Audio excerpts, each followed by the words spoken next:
Hello world and welcome back to Anarchy Online. I'm Saji Steele. I'm a returning player to Anarchy Online, relearning the game and playing on new self-supported characters. I'm streaming Anarchy Online content and gameplay most evenings and Sundays US Pacific time. I invite you to subscribe to my channel and come along the ride with me. This is episode 39 of our playthrough series of Lesk, our Opifex engineer, still at level 150. We're here in ICC headquarters. Previously, in episode 38, we finished up our daily missions, got some more AI XP. We cleaned our inventory and bank. We're now looking at a fully clean trash bags here. T1, T2, T3, T4, T5, T6. I'm just enjoying it. T8, T9. It's nice to see. It means we have a lot of gameplay ahead of us where we don't have to fuss with that again. So cleaned up our bags. We did a bunch of trade skills. We made a bunch of rings, mostly for shop food, but also some stat buffing rings. We made a bunch of pocket boss crystals. We have 13 crystals here ready to go.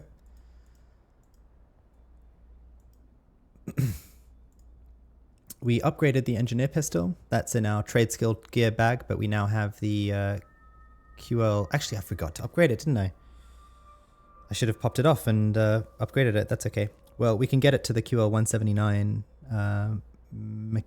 machinist pistol, I think, or the mechanic pistol. The QL 179 engineer pistol. So we're now waiting on finding a mist-filled jar, which, you know, who's to say how long that will take?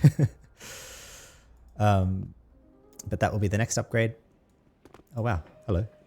ICC Juggernaut has been pulled in. So that was last episode. Took us a fair amount of time just doing all of that, so I decided to split it into 2 episodes and gave myself a break between them. So hoping that we should have about 4 hours in this episode 39. Hoping to do some Rubicar diners, to do some Medusas as well, maybe get a bag or 2 of Medusa stuff. We'll head back to the Shadowlands. We'll do some Elysium diners. We will farm some more crystals from the Shoal Eremites. We'll summon all of these pocket bosses. And then we'll get back into Shoal questing. Namely, finishing off the Shoal Scientist questline. Doing, I think, 1 more independent quest. If we can find them. And then, yeah, starting to poke at the Yatos questline to get the big improvement of the next miniaturization nanos. So they weren't really creative with the engineer nanos and such in this in the Shoal quests, but alas, we take what we get.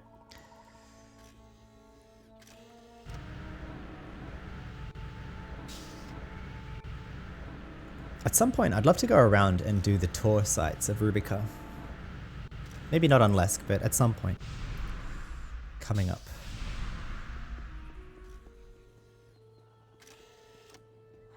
Get my pets buffed here.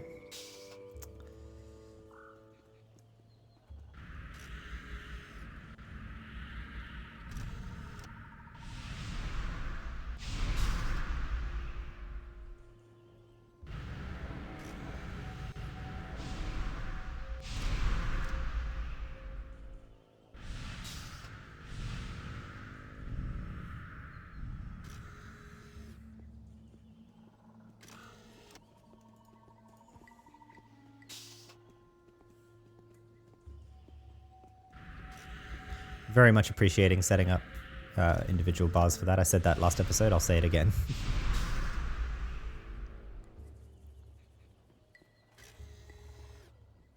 Oh, whoops. I need to set up my bars here again because we took stuff out for space.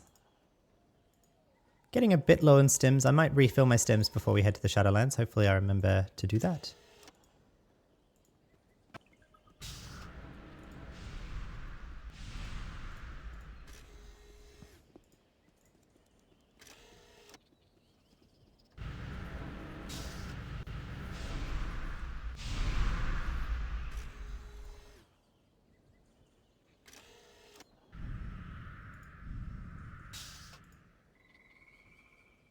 All right, let's get on with it. So first up, Central Artery Valley diners. So can remember the code for that. Cav Radar. Get in the Yamaha, which is not on my bar here. Don't need that, I think.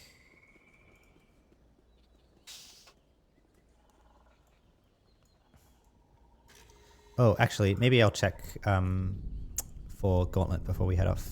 Probably worth doing, given that I'm here.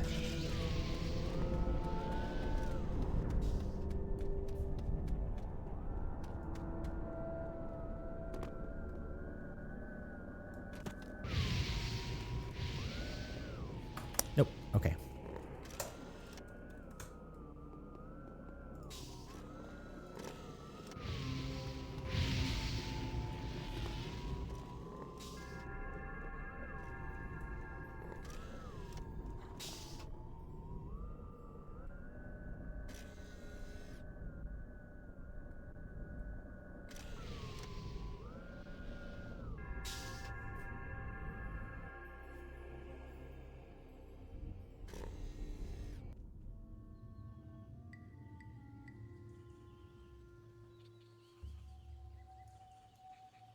Head south here towards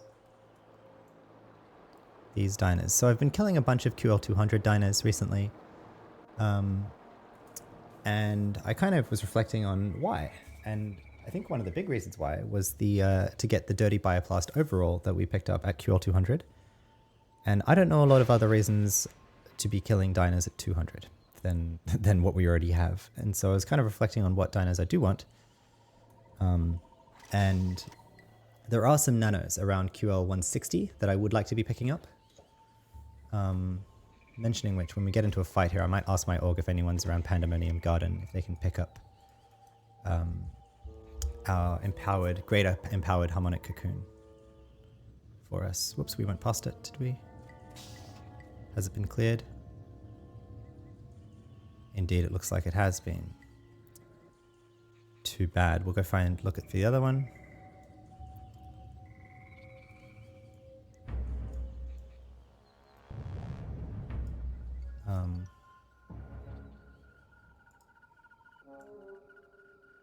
Bring the bot chat over here so I can ask it some questions.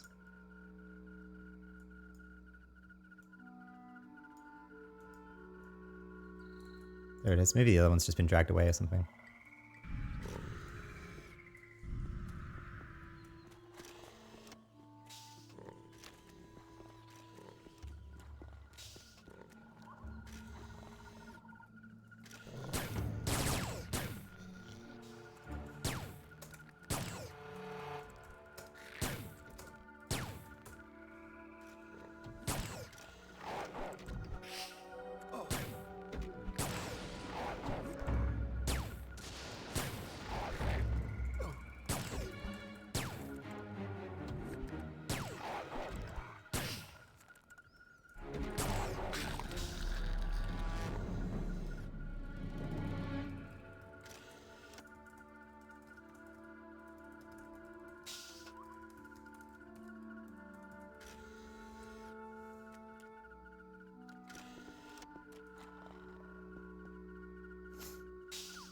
Arms of 7s of the 8, no leather. Supervisor grade minion, I guess so. Hide of the Fox, I've not seen that before, but it's another adventurer nano, so brilliant. Just for something different. Man, those advies get lucky with dino loot, don't they? Now the question is, do I want to go... I might bounce around...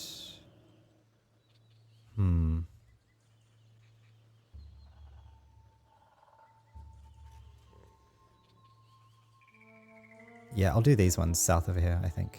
It's the better go.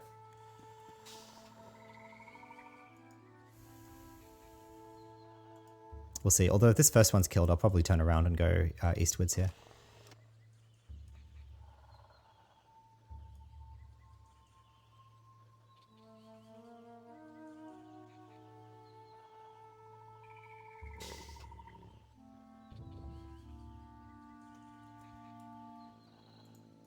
Oh, derp, though, actually, what I need to do, of course, is buff my pets and everything like that. So let's get these on the bar. And let's lock them. And let's get the snare auras on the pets. Get them both aggro. And get the Slayer droid aggressive. And then DPS. Now we're good.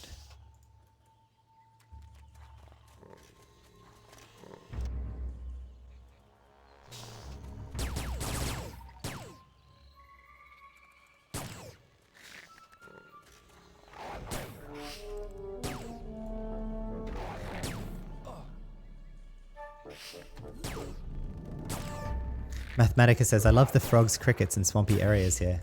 Me too, Mathematica. Me too. I love this. I love the oral auras of Anarchy Online. It's the soundscapes of AO are really special. And I could pick them out everywhere, you know? I could just, I'd be able to tell, like, that's from Anarchy Online. I'd still remember it. It's really great.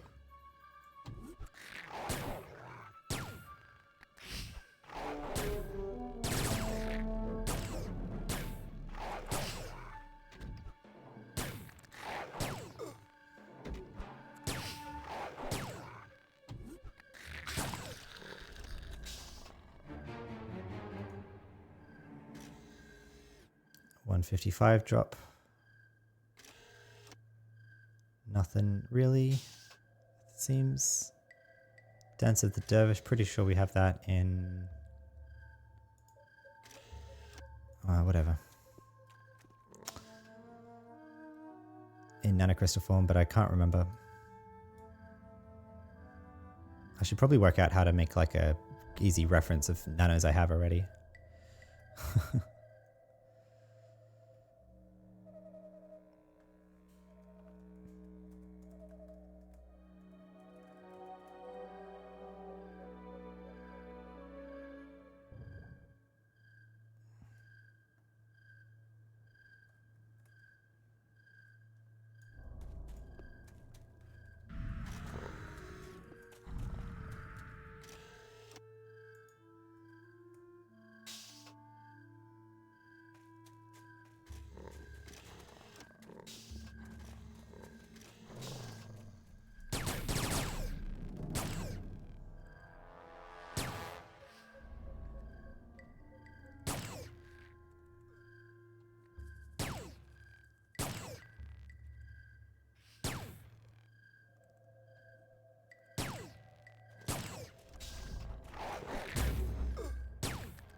151 drop.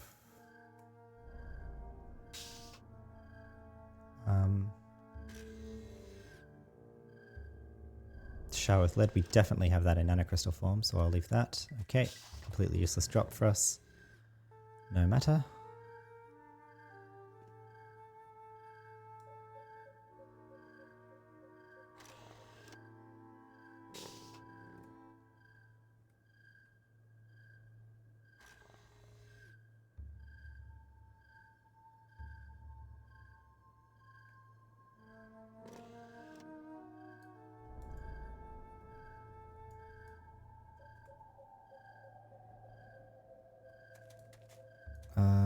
Nothing here, looks like.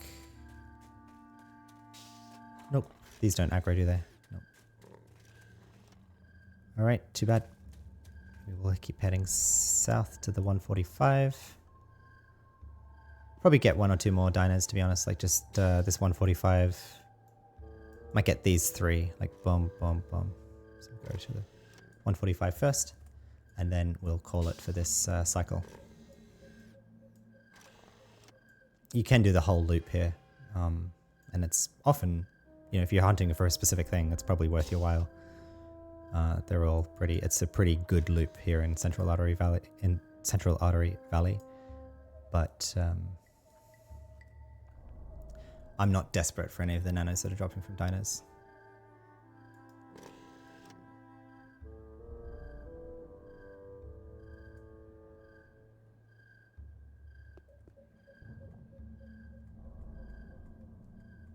Oh, this one's been cleared too, it looks like. Bugger. Okay. Alright, over to the 170 then.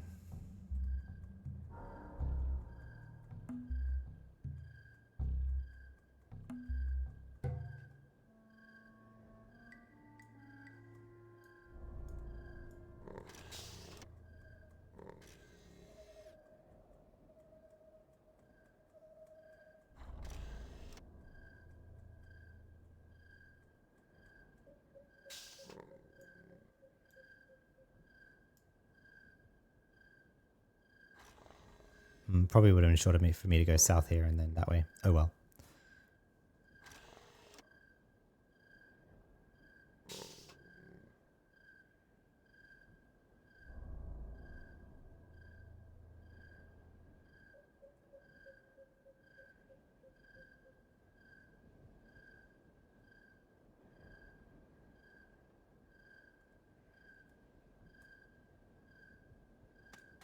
There he is. All right.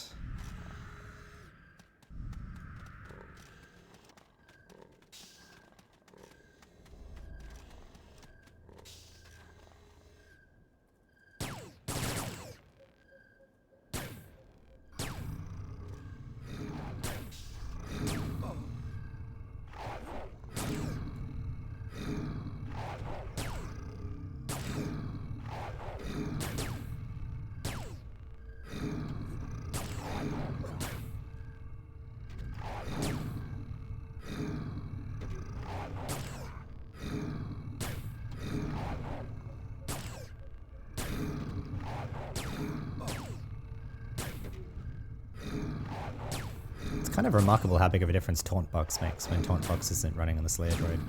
I don't need it here, but it's just notable that, like, just with the aggressiveness trimmer, the Slayer droid can't pull aggro off me, it seems.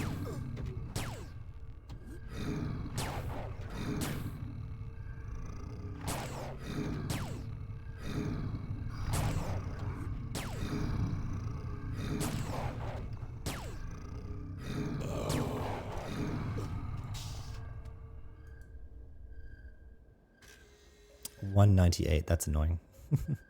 I would use that chest, but I won't. Frenzy of Fur, yet again. Ooh, Overdrive Aggression Subsystem. Yes, please. Excellent. That's very useful for us. Great result. That's the top pet boost. If I bring it up here. Overdrive. The top pet boost. No, it's not. Sorry. Damn, it's not. The top pet boost is actually the Omnipole pacification logic system. So I guess this is something that I'm looking for later, but this is nice too. Overdrive aggression system. So great result. We are also looking for a boost aggression subsystem for a bit later. We have, I believe, enhanced aggression subsystem available already. Yes, I think we bought that off the GMI. But anyway, we will keep up the hunt.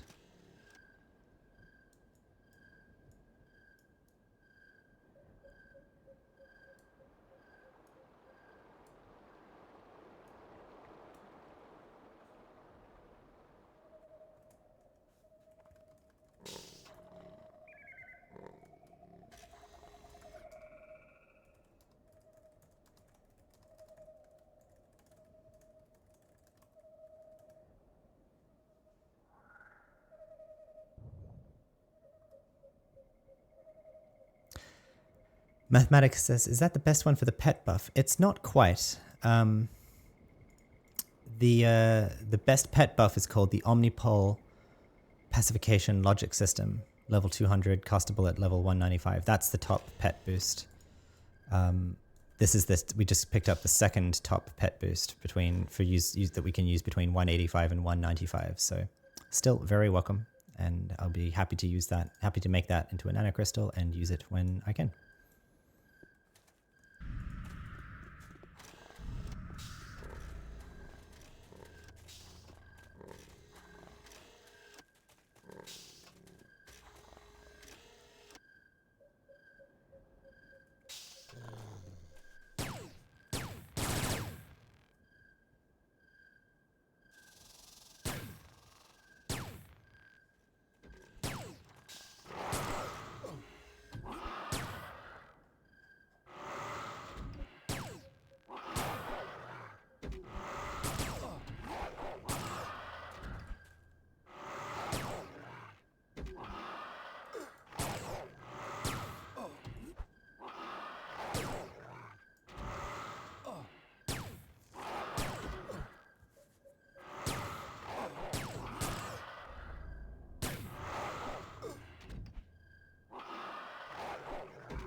Well, there we go. The Slayer droid managed to pull aggro off then without taunt box.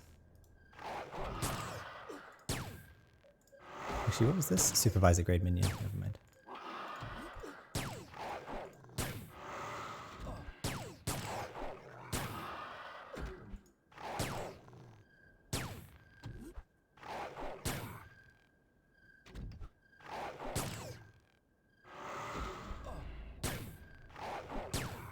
Yeah, so I'll call this the last diner we'll do here.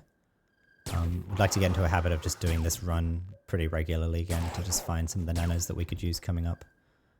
Both don't really need the snare reduced nanos, but what are the other arcade diner engineer nanos? So the snare root resistance nanos would be good. And the PvP special attack shields would be good. As well as more snare auras. We're casting the best snare aura now, because thankfully this one is buyable at the Adonis Garden, but it would be nice to pick up the intrusive aura of Sloth and the intrusive aura of the Humble Servant. So, get some shop food. Handy steel-ribbed gloves, I guess those might sell. Pronouncement of sleepiness, okay. Small platinum ingot, don't mind if I do. Hot stone, sure. Never say never to high quality level gems, just for the enjoyment of getting to turn them into rings.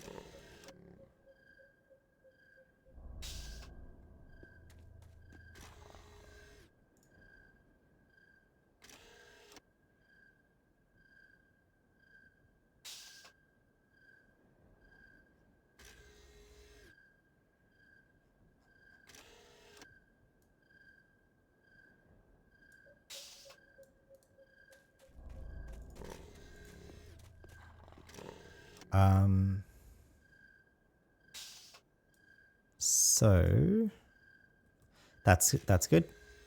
I'll call that done. We'll head out to Deep Artery Valley now for the Medusas and see what we can get dropped from there. I think I'll get like a bag and a half from the Medusas. Be a fair haul. Just see what we get.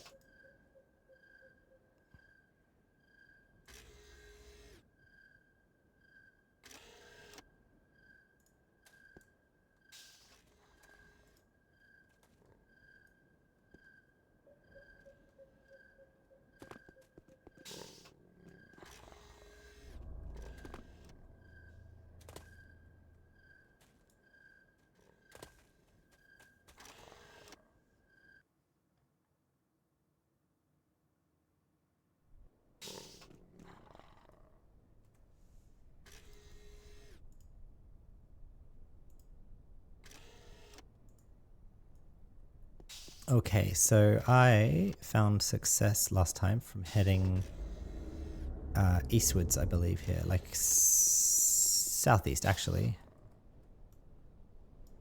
But we can just head straight east, I think, today.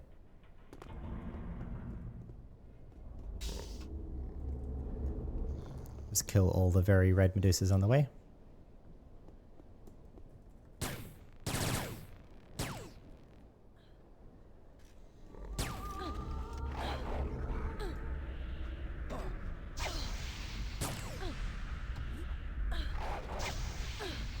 I will get the Slayer droid onto taunt box here, but I'll keep my DPS procs up.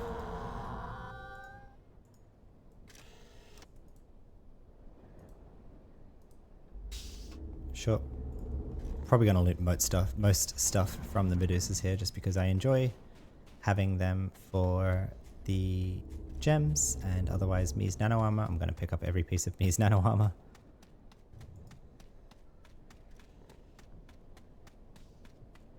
Huh. Interesting.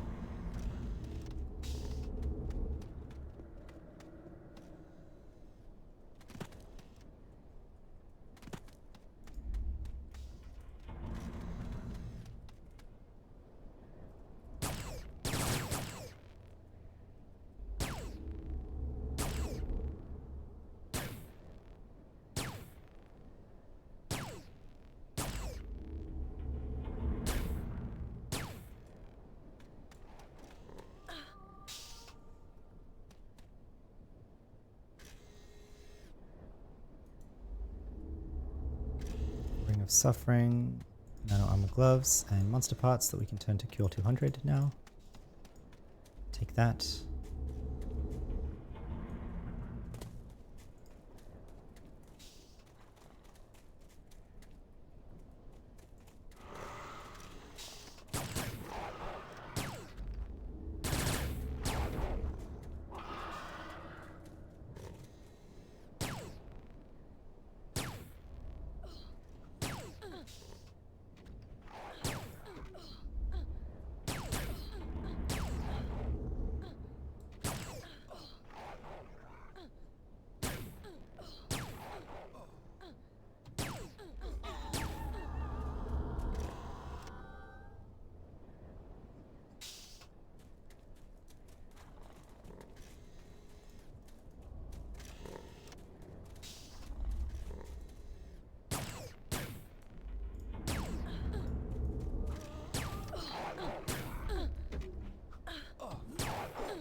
That's right, the range on these Medusas is pretty...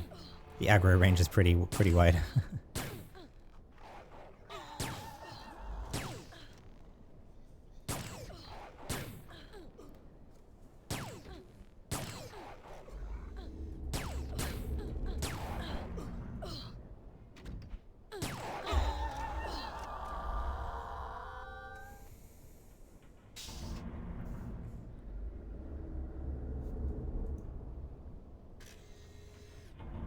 Soul Fragment 200, that's nice to get. I'm going to be collecting those for viral triumvirate eggs, which I believe that I could craft myself already.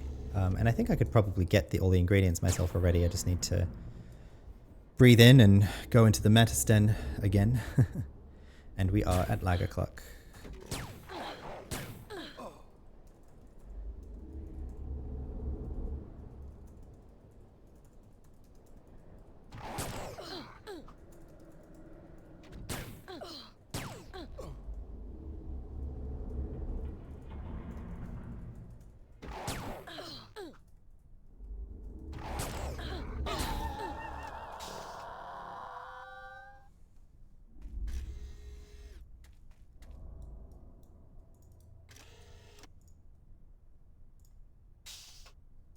And we have hit Lag o'clock, indeed.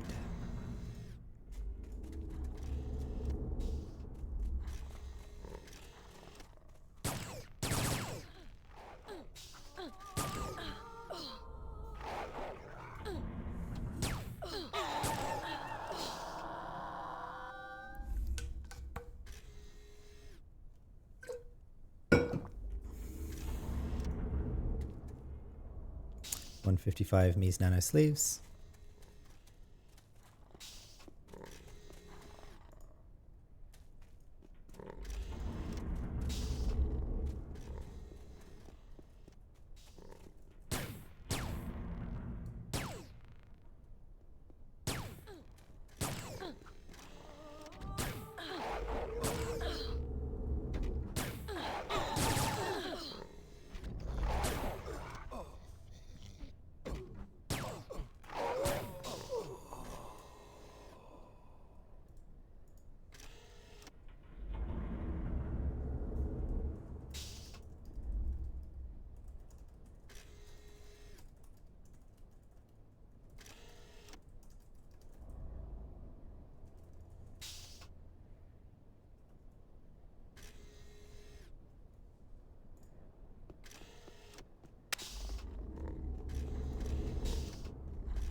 Let's not pull 10 onto us here.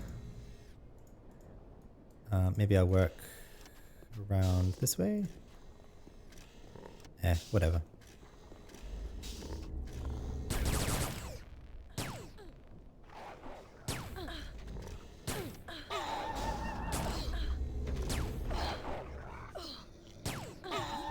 The good thing about Medusas is that they are really squishy. So even though they hit hard, they drop pretty quick.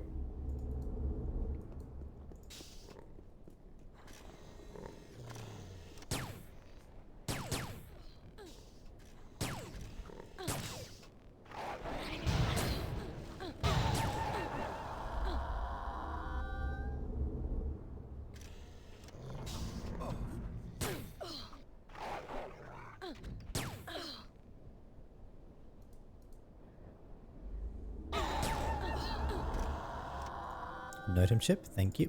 Another Cure200, a Cure200-able monster parts. I haven't yet worked out the level monster parts that I can bump to 200, but it's getting pretty low. I think we can almost turn 150 monster parts to 200 blood plasma, so.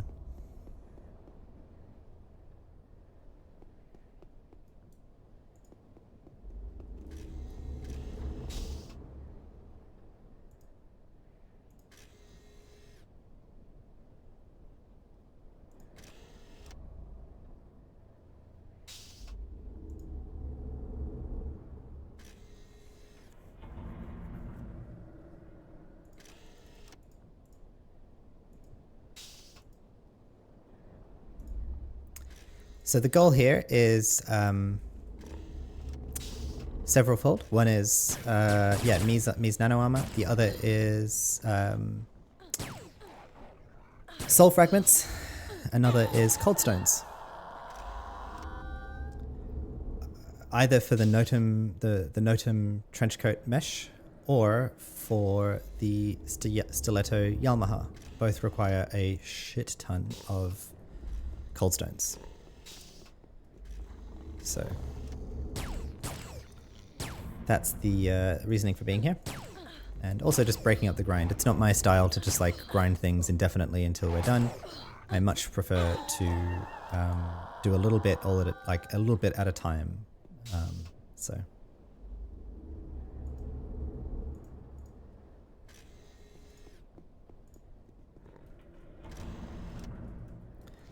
hence just doing this until we fill up a second bag here and then moving on to the next thing. But just doing a little grind at a time and seeing what we can get that way.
Also fun to just be getting on the side like a lot more things for gems, but that's only because I perhaps masochistically enjoy anarchy-online trade skilling.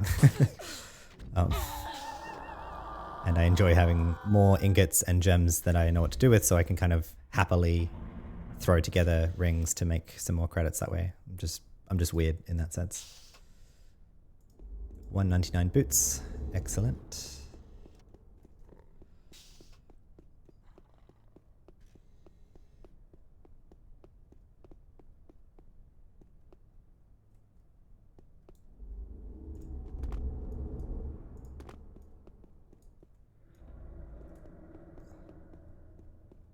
This lag is fierce though.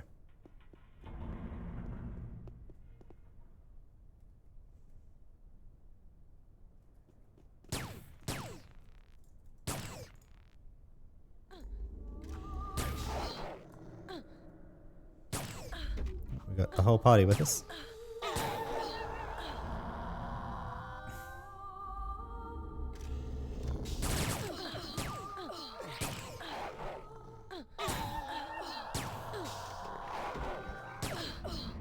I need to get up my blind aura.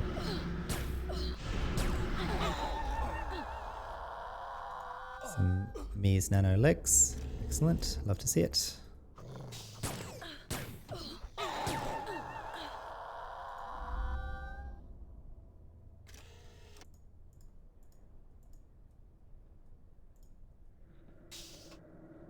Dockerholic's ring, 145. That's not super useful, but anyway.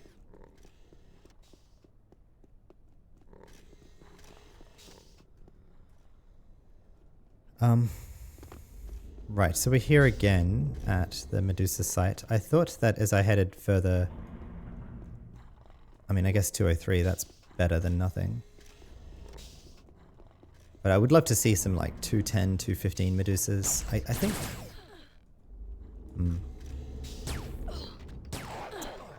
I think next time I might try and farm them at... Where is it?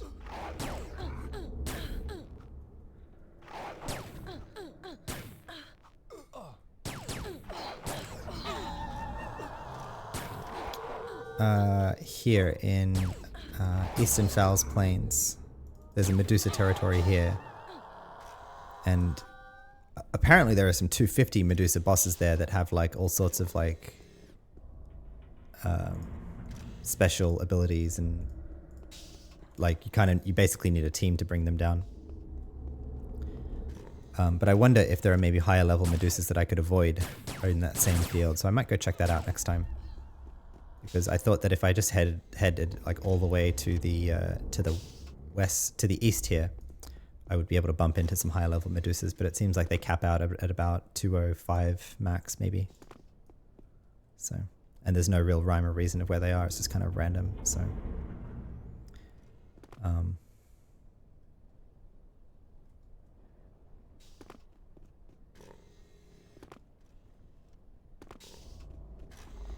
203 I think is the highest I've seen so far, so.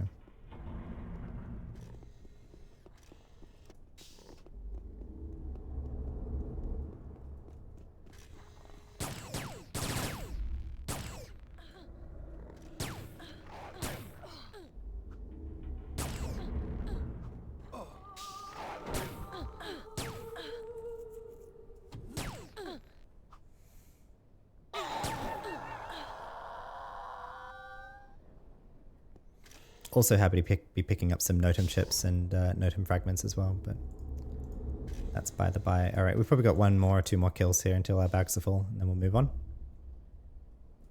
Oh wow, look at them all.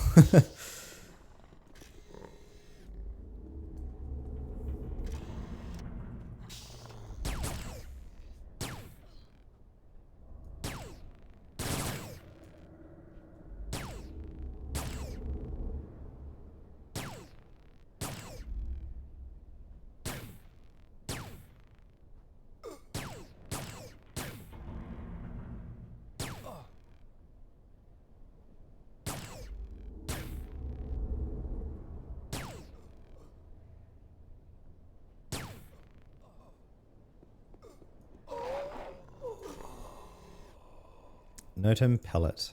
Damn it. Well, I guess if I wanted to make myself QL 244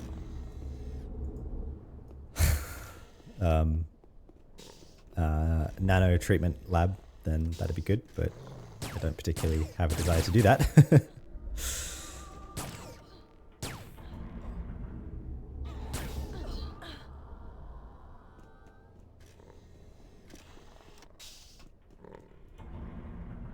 Look at all this. Gloves and another pellet and another monster parts. Yep, we can take it. Alright. Let's get on then. I think I actually won't even bother picking up that Notum pellet. I really have no use for it. I'd rather not. Making these stems requires huge amounts of pharmaceutical tech skill. Like I would need 2,000. Well, I guess I could make these quality level stems for myself already. Maybe I should start doing that just to earn back some credits. Alright, I'll keep it. Keep a hold of it. I'm making blood plasma. I've got Nodum pellets. I shouldn't not pick them up, I would say. Anyway. Alright, so that's the Medusas. Did a bit of farming there. And I suppose now we are off to the Shadowlands. I was kind of talking about doing... well, let's try it, I guess. I was talking about trying the Jack clones, but I think even though our DPS is a little bit better with the dog and with some of these damage procs, it's still not great. And I think we'll still be at like killing a Jack clone for like a long time. We can go try it, but I'm going to give up pretty quick if it's like obviously going to be slow. I don't really need the ring, and I kind of was thinking about if I actually want to do it, and I decided, nah, I don't. I really don't care to do it. But I don't know. We'll see if we can even find them here.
I'll try these two camps, I think.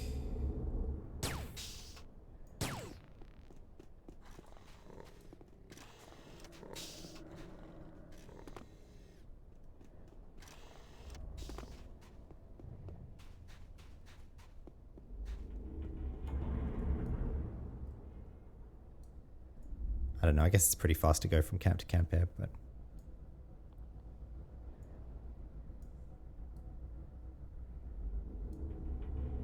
I know Yamaha is a fair bit faster now, so it's a bit zippier to get around, which is good.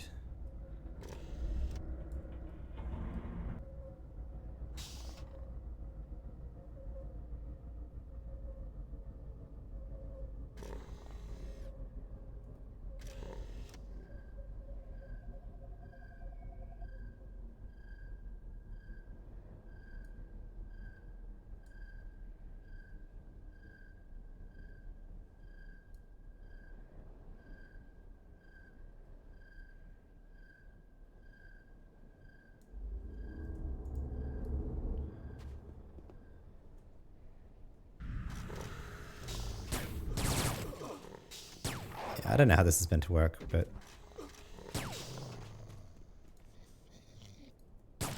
My understanding is that you kill the soul swappers and that gives a chance for the Jack clone to spawn or something.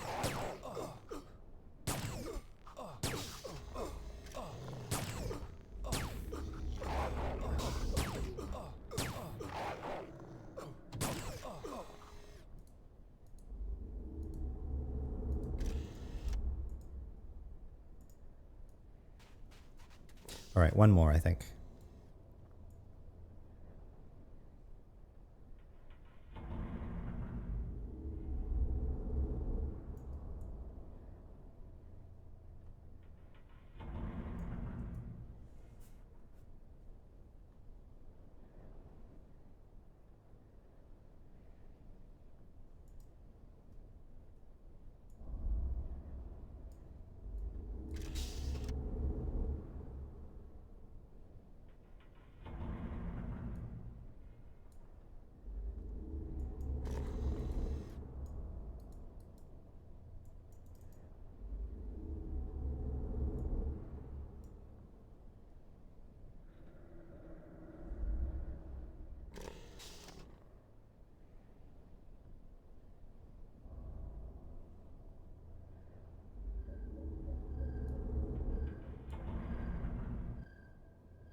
I forget, does the NCU boost work in the Shadowlands?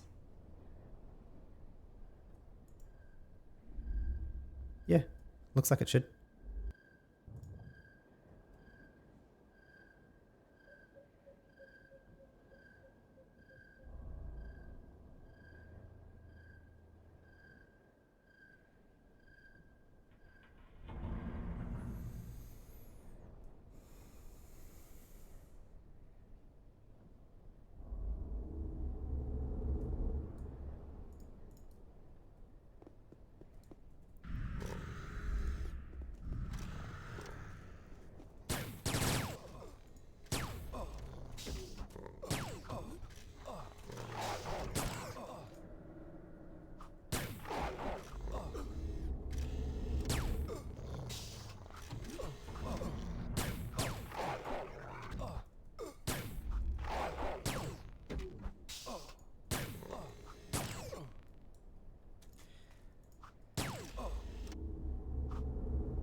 High quality medium Omnitech tank armor.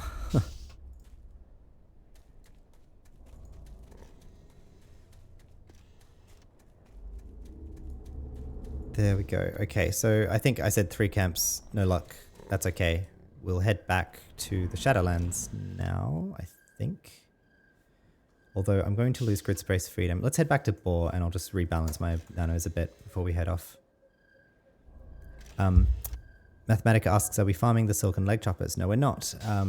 The goal for killing the Jack clones is to get the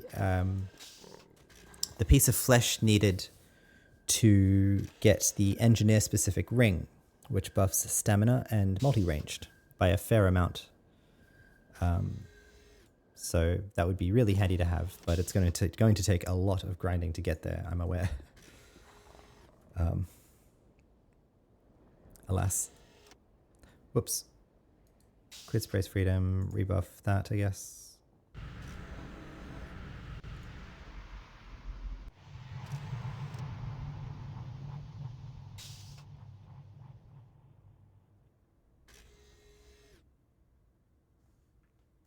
I guess I can just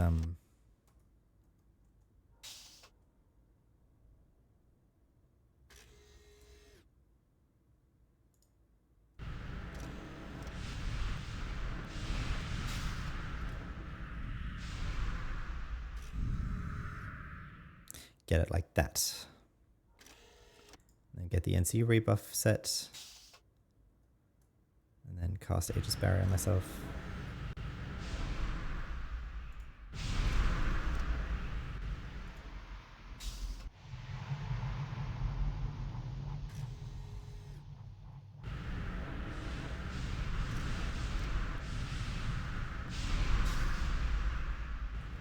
Where are we going? We're doing a bunch of farming first, so yeah, let's keep running the damage aura.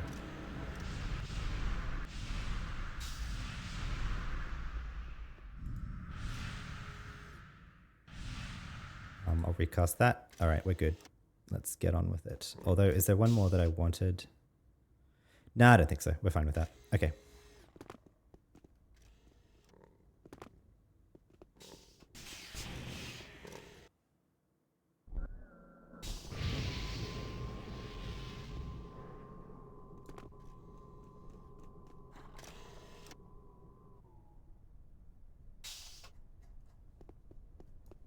I guess we'll Scotty Boy to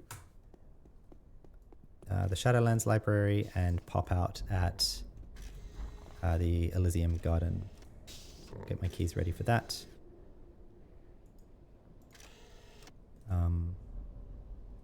Yep.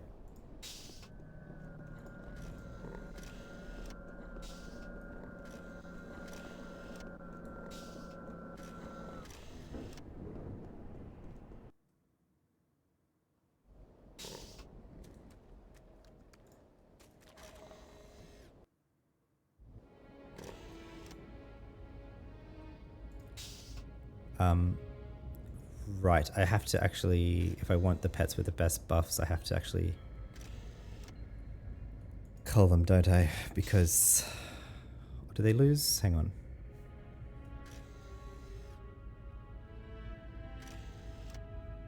The Slayer droid's running Plasma Shield without Aegis.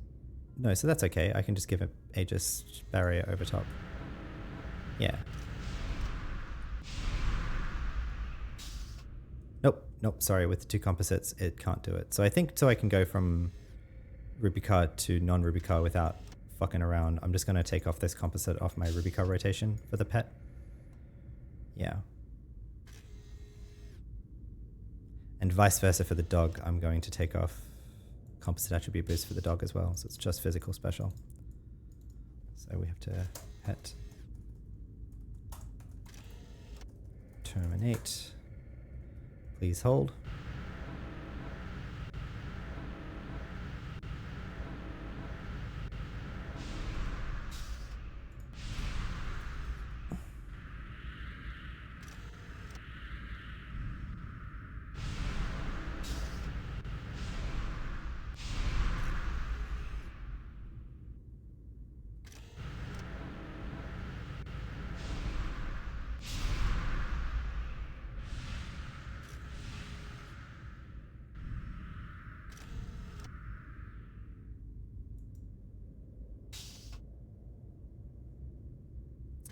And the dog, what about the dog? The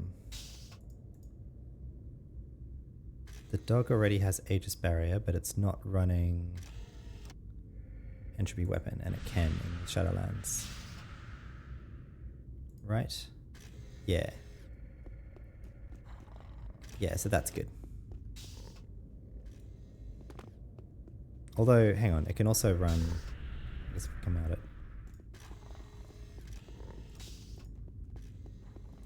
Saber's Cradle over here.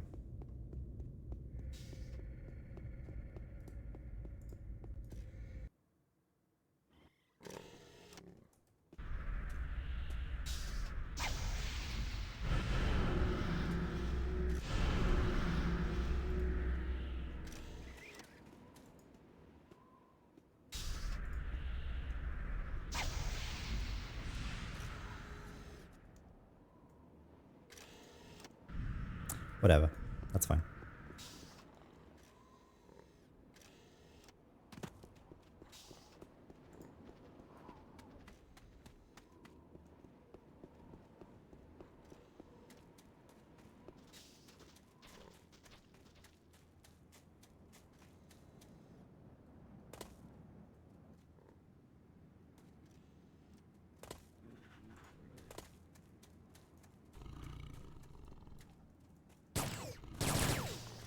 Killing these cats because I would like to collect a few more pieces of Predator armor. I have the gloves, and it'd be nice to get that for other characters. So if I want to do like a lower level twink or something, may as well keep looting the patterns as well.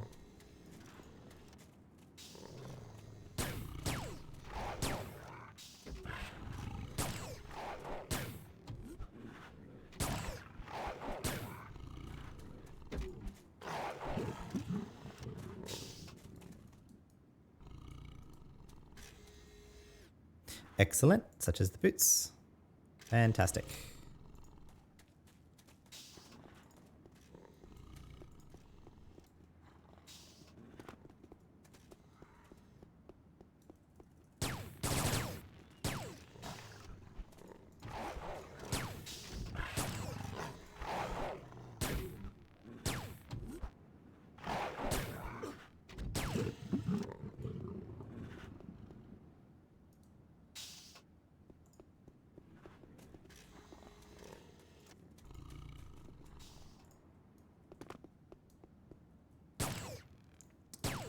In retrospect, I should have been doing these when I've been running through here to get the imps at the cathedral, but alas, no problem.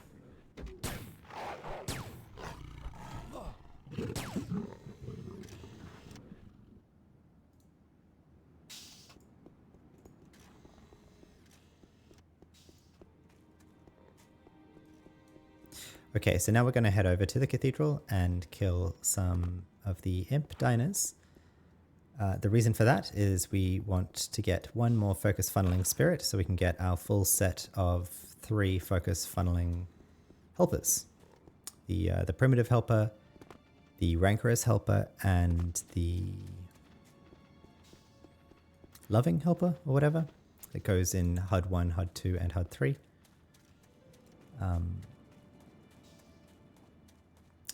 Prior to level 200, the HUD 3 item gives some minimal improvements over the trade skill research device, but it also gives boosts to some stats that the research achievement device does not, such as computer literacy. So these are, I would love to have the full set of 3. We have 2 of them already from having done this for weeks at this point.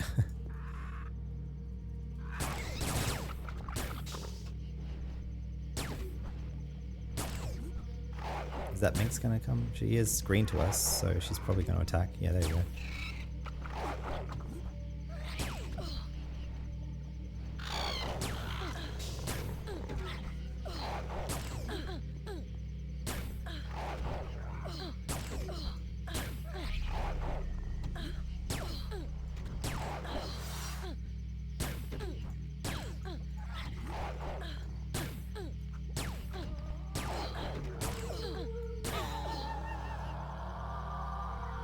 But thankfully at 150, these imps are, it seems, completely grey to us, so that's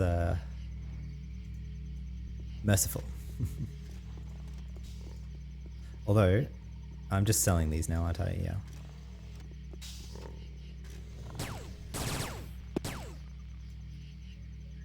I am picking up the Archibile patterns, but we're not going to bother making them again. We're just going to sell the patterns individually, so just need to remember that when I'm on Sudgy Bank, that they are shop food, they're not to be passed back to Lesk.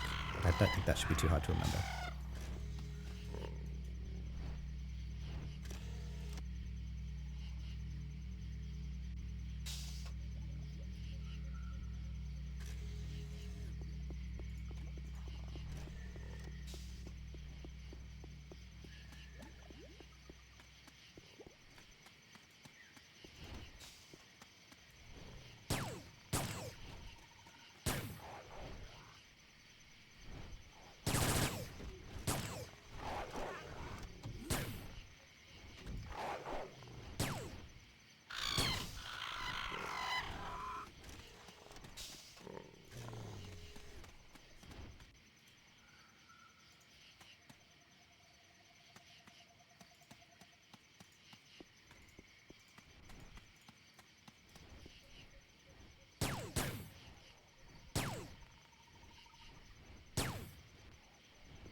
All right. So now we'll head over to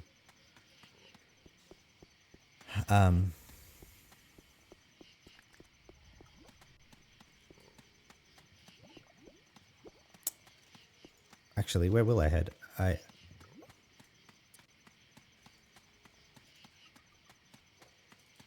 Over there, I see. Yeah, I'll head over to the Ogre Cave and I'll kill the imps there, and then I'm trying to think if I want to run into Shoal. I guess I will.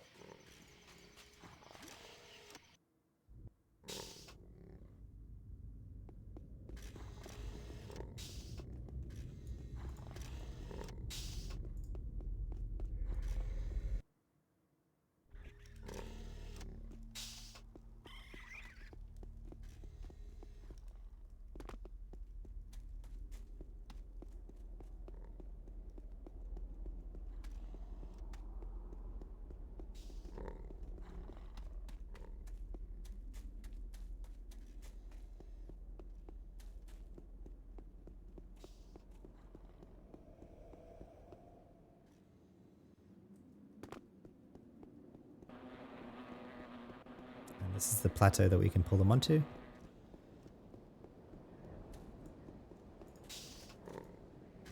Like so.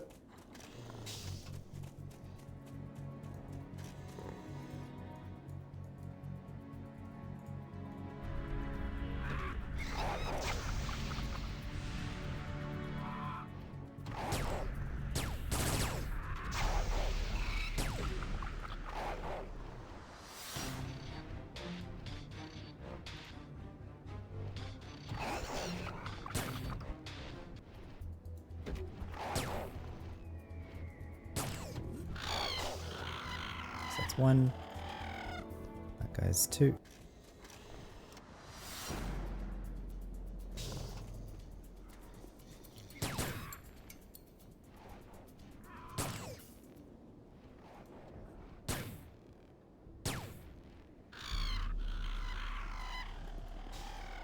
Over there's 3.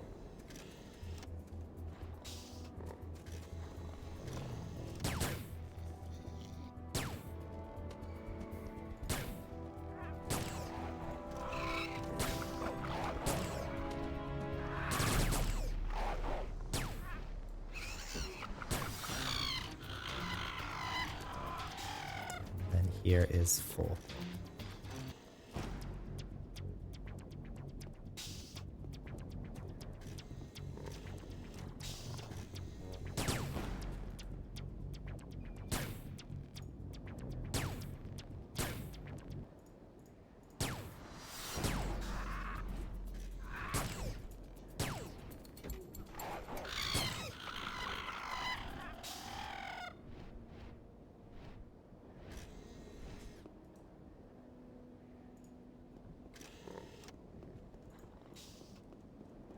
Yes, I think I will run into Shoal, and we'll just run through and kill the girders on the way to the Shoal Garden.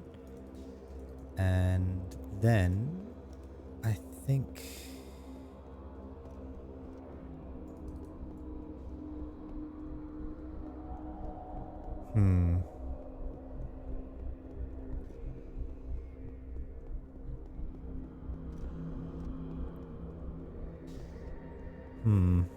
Hard to say. Really hard to say, actually. How to sequence this.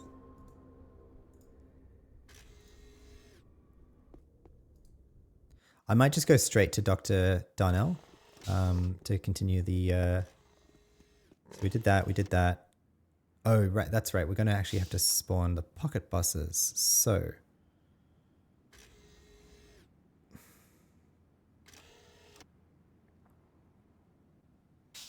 So I think we're just going to do some running around here. We're going to kill the bug girders here. And... see if we can get some more gunk patterns or an ooze pattern. Then we'll run over to the Western Incarnator, spawn all of our pocket bosses, get through them all. That will take a fair while, but we've got to get it done. It'll make some bag space, I guess, that way, or at least important bag space rather than trash bag space.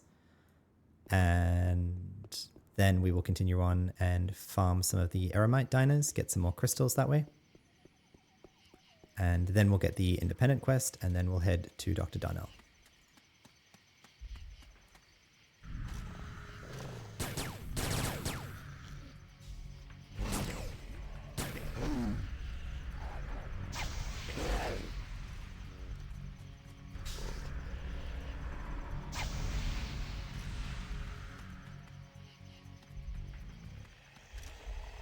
Oh, Crochet.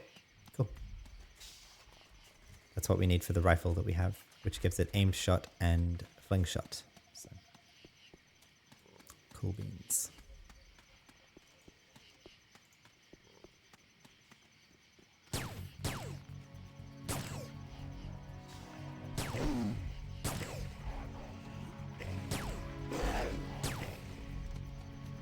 I'm actually not wearing social anymore, but I guess I can do that. Back in our tier armor.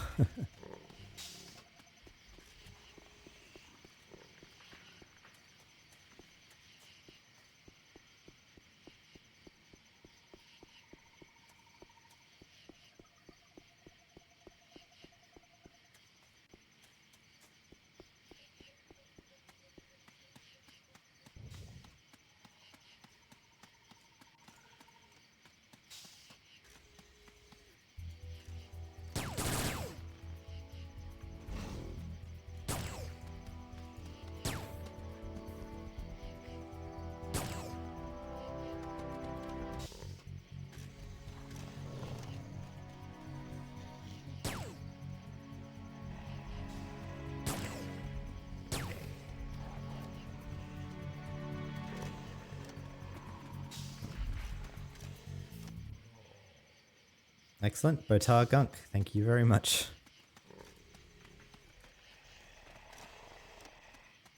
I've seen people say that these diners will drop the pattern at 2%, but that's not my experience. It's like probably closer to maybe 10%, maybe 20% drop pattern. Not 20%, maybe 10%. 10% of the diners killed drop a pattern. So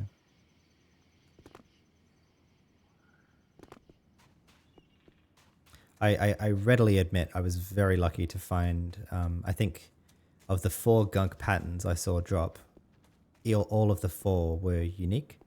So I was able to create a full pattern from that alone. And we're actually about to go spawn the gunk pocket boss now.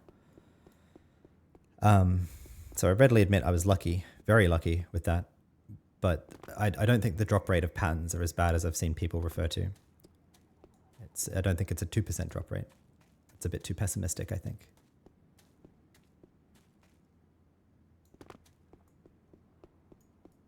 Where am I going? I'm just going straight north now. I'm going a bit too far around, I think. Unless, hang on. Where am I going? Yeah, straight north.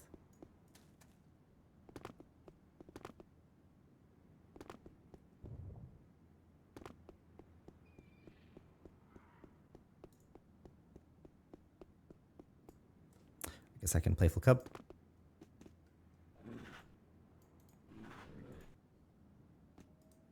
Put the Yamaha away.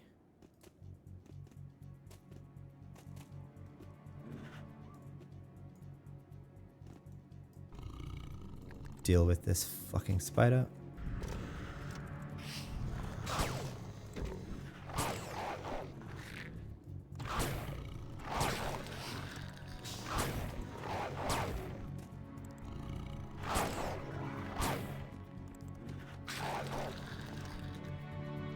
Kuba666 says, Saji, you want to help me do some Lost Eden missions? Well, I think I spent all my luck on this gunk pattern, Kuba. Sorry about that. I mean, let's see if my luck lasts to actually what it drops. So hopefully it's hopefully we get lucky there too.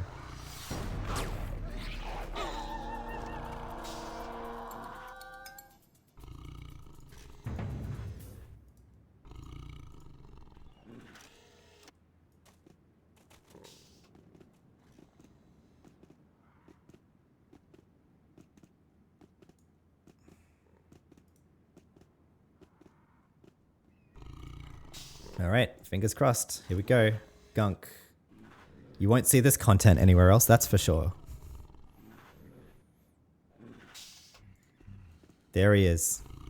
The man, the myth, the legend.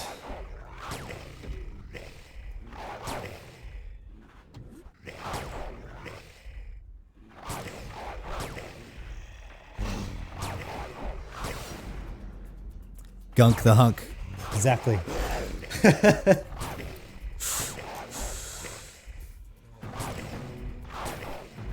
What you got in your trunk, Gunk?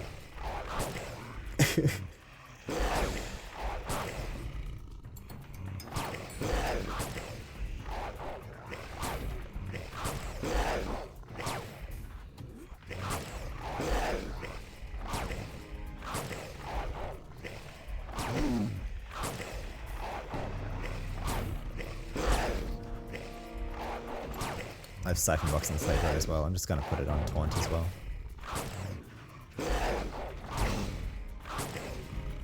Straight away it pulls Ag, so...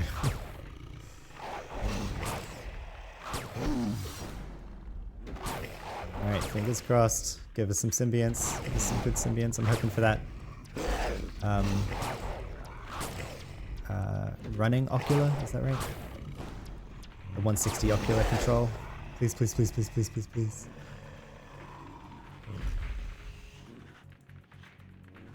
Cry.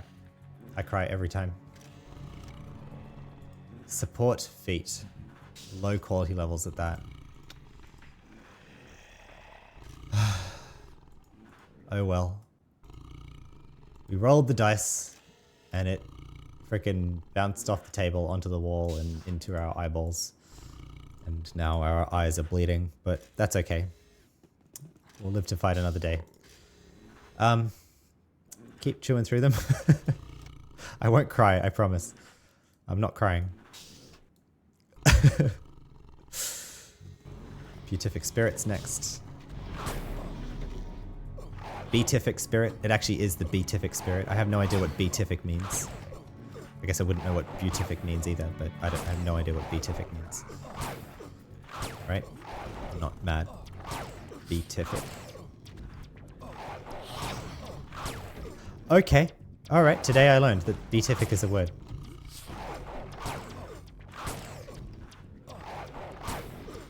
Wow, okay. You got me, Funcom. Good call. Sorry, in case you can't read that. Blissfully happy. And in Christian theology, imparting holy bliss. So,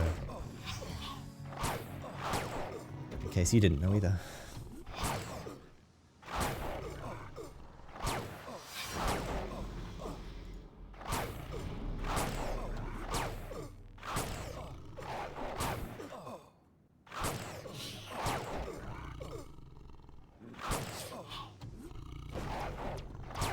Oh wow, it's chewing up the Slayer droid. Huh.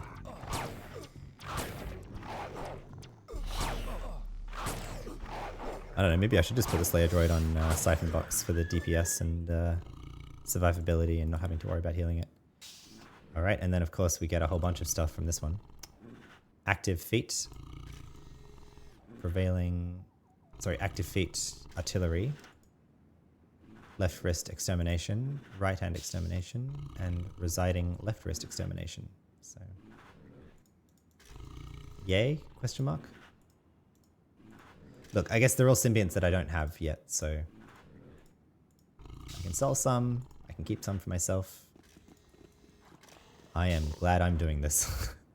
Next up, the Mali Suzerain.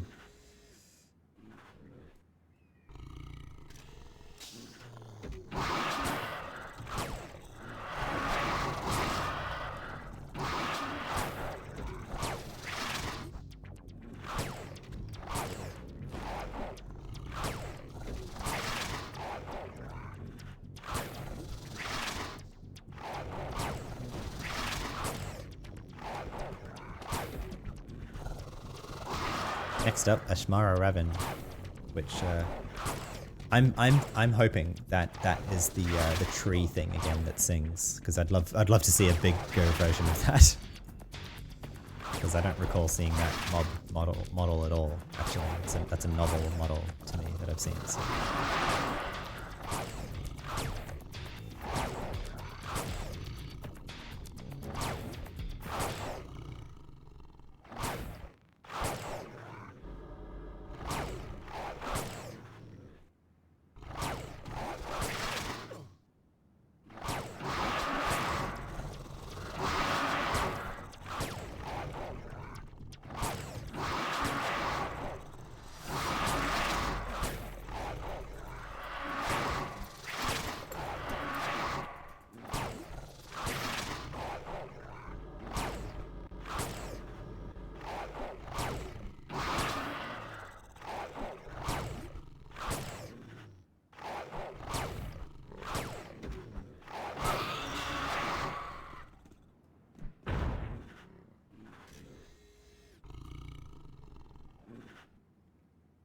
Left wrist, breathing, 70, oh wow, really low level.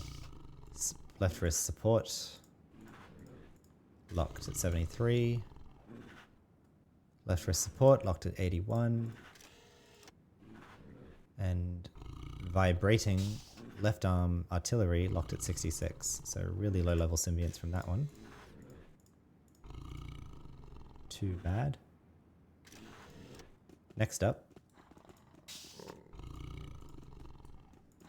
Do I loot that just so the corpse goes away? I think so.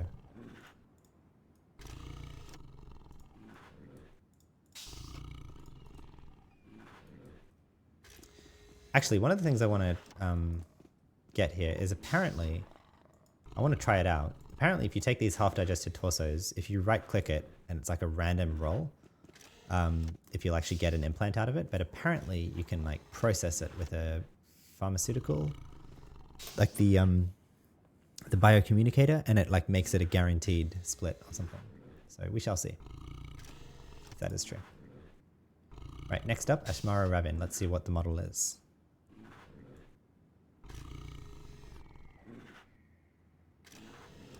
Oh, no, it's okay. It's just one of those.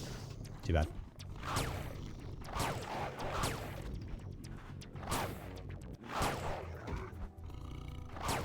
One of those things without an arm for some reason. They're like the mutants of the Shadowlands, I think.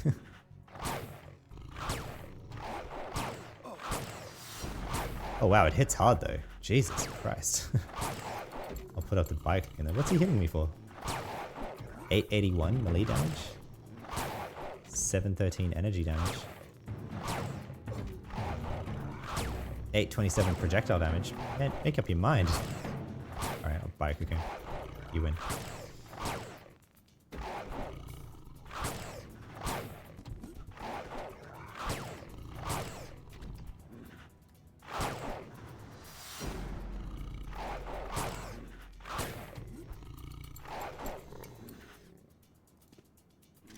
Alright, what do we get? Ocular, breathing, support, locked 73. 4 of those. Wow. And our bags are filling up rapidly here. Anyway, we knew they would. Also at a 73 locked right arm artillery. We already have that guy. And a vibrating brain infantry, level 66. So maybe, I mean, at those levels, like, do you really want that? I mean, probably. Brain symbionts are always pretty cool, but it's not really that great. Next up, we've got Brutal Soldier Edge. I have to say, right now, I've been pretty underwhelmed. We got some active, what do we get? Active feet for artillery, which is nice, I think. Yeah. That's pretty good for a fixer, soldier, agent, adventurer, or trader. But that's basically the only thing I care about so far. The rest of them are pretty low quality level, so alas.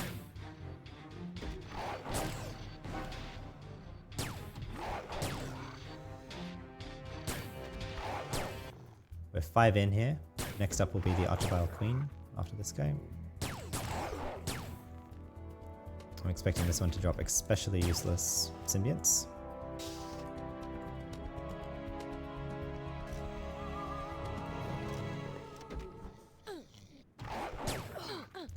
Yep, 52 locks. Right arm extermination. 52 locked right wrist artillery. 59 locked ear artillery. And extermination ear.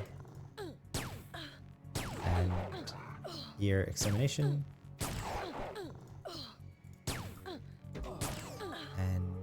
Vibrating ear extermination as well. So. Oh well, and a spirit bubble. Sure.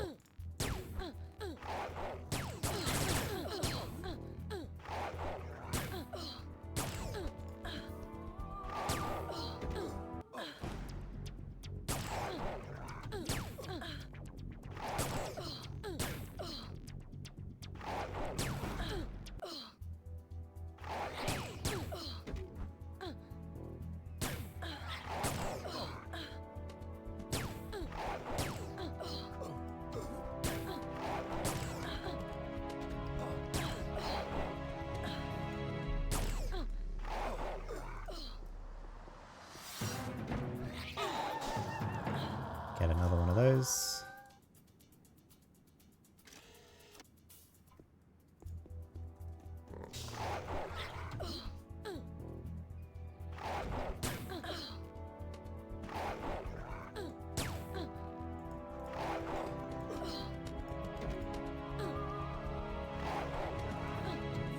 Northhouse trousers, we can make them there.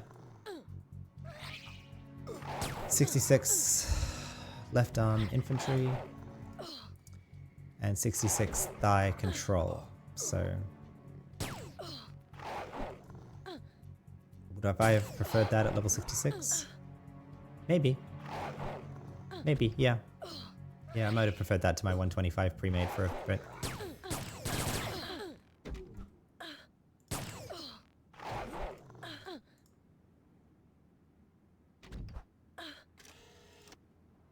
Alright, we've done 7, we've got 6 to go. So we're more than halfway now.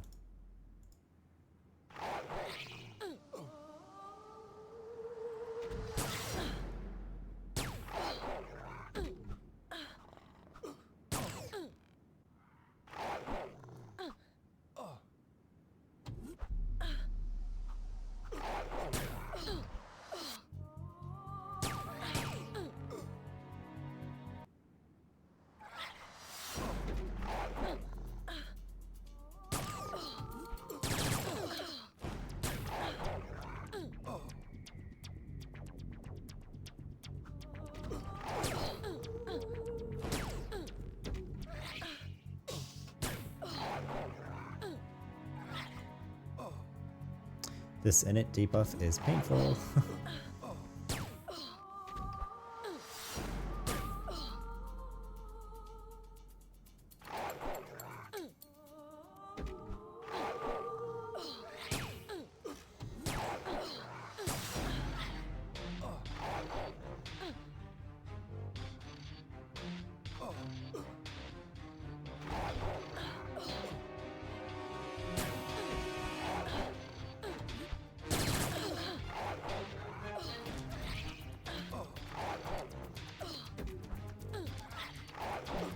Me much stronger than you? Is that what she's meant to say? I thought that's what girders say. That seems like a bug.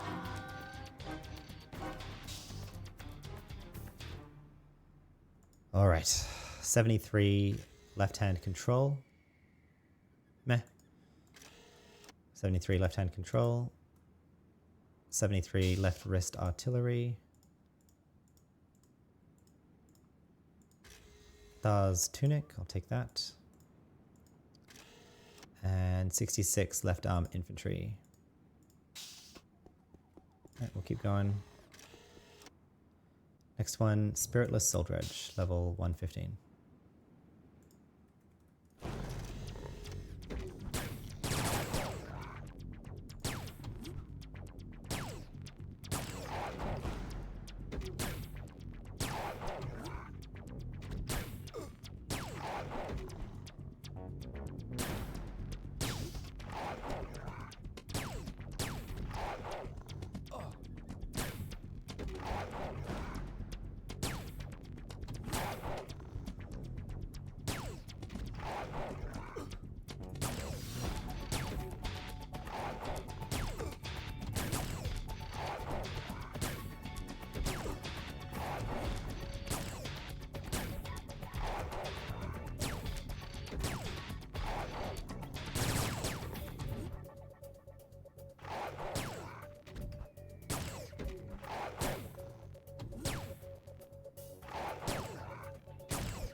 Spirit Bauble of Artillery, and left-hand artillery and left-hand artillery, both level locked 66. And our bag number 5 is already full, so we're already more than half full on our bags. God fucking damn it. Anyway, we knew this would happen. I think, is that now the Gracious Soul Dredge. Also level 115. That's right, we're building up a symbiont collection. This is how you do it.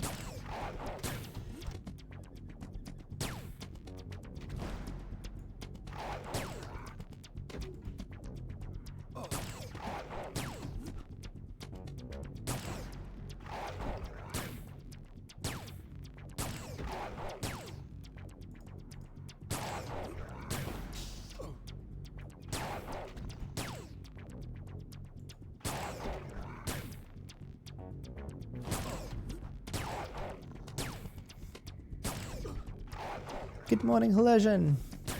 Welcome in. We're still going. I guess it's Monday for you.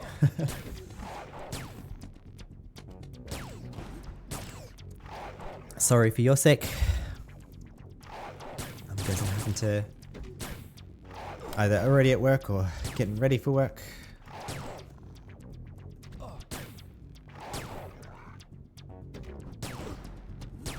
We're here in Shoal, working through our 13 Pocket Boss crystals. And here is the corpse of Gunk, the fabled Gunk. And wouldn't you know it, he dropped sweet fuck all for us. He dropped, get it right here,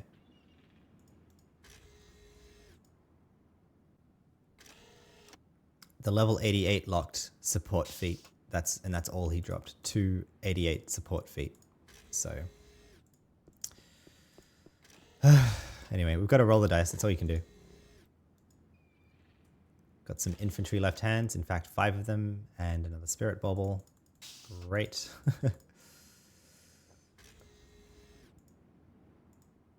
I've always wanted 5 level 88 infantry left-hand implants. What will I'll never have any desire again in this game now that I have those. Sorry, 6 implants, symbionts. Next up, another Gracious Soul Dredge.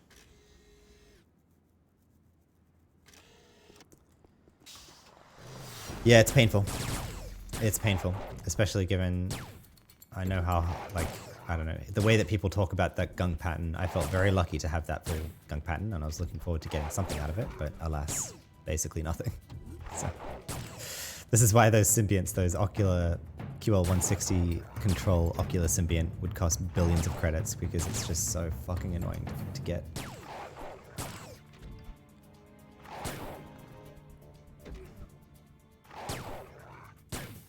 Killing pocket boss. Yep, Helosian says killing pocket bosses is like rolling the dice, so it is what it is. Indeed. That's all you can do.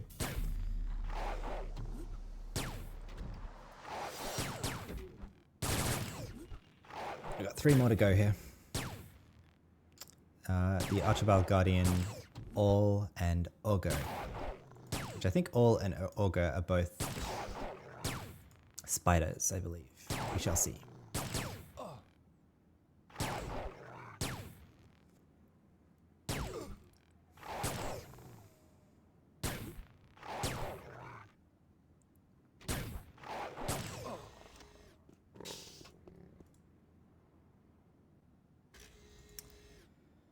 Left-hand infantries, another spirit bauble, and a...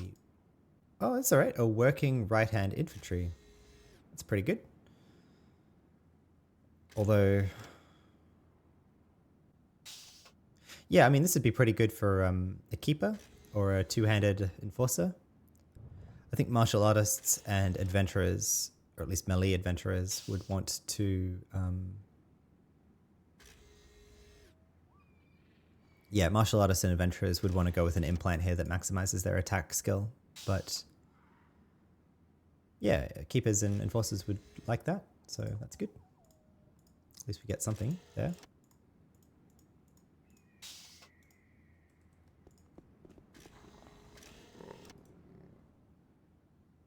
I should be looking while I'm attacking them, anyway.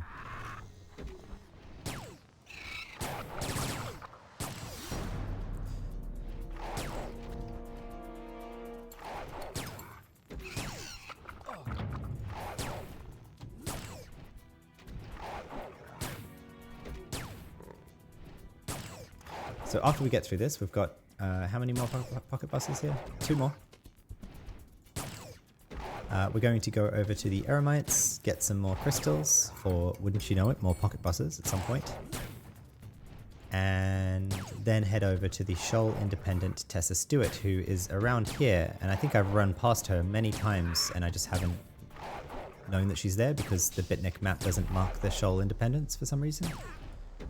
And get her quest, which I think will entail killing spiders in order, which is annoying because we've killed a metric ton of spiders already running around Shoal, but I'm sure we'll kill many more yet.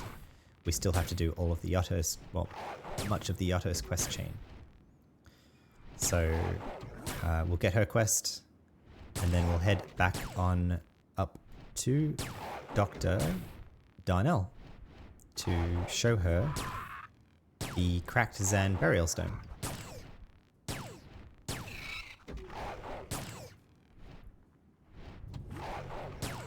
Look at all these pocket boss corpses lying around.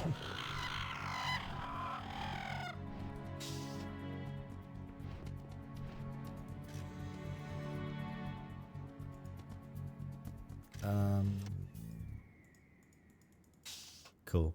Oh, actually, that's the left wrist that we have a ton of already. I don't even want to shop food that.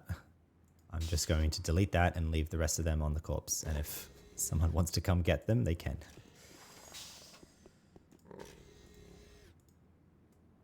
So here we go. All. Is it a spider? We shall see. Yes, it is. It's a big fucking spider. Jesus Christ. Look at him. Huge. Wow, they went overboard. I think that might be the largest spider I've seen in game so far. Big boy.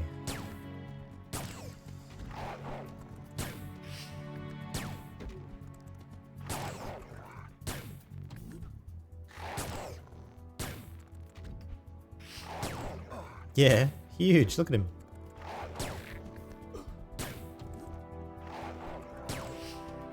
Just right there. I'm sorry if you have a fear of spiders, but, you know, it's alright because he's green, right?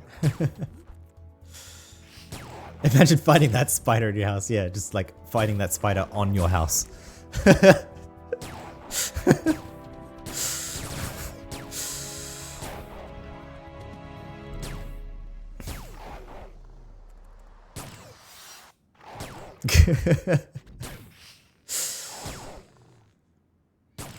That's alright. In Australia, we'd have spiders like this for breakfast. No, I'm just kidding.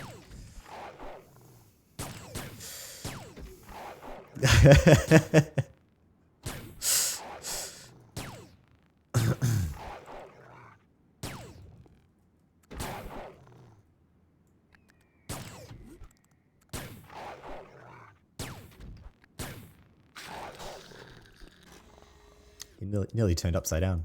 Gravity turned in. Okay, cool. Look, we got some chests here. Active chest extermination.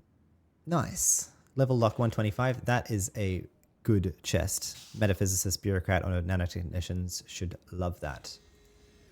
Great. I will be holding on to that. Prevailing level 88 locked left arm extermination. 3 of those. I'll take those. Level 95 feet artillery. Meh. It's alright. And then 117 locked left arm extermination. So that's also probably a good left arm. Perhaps. Maybe. Maybe not.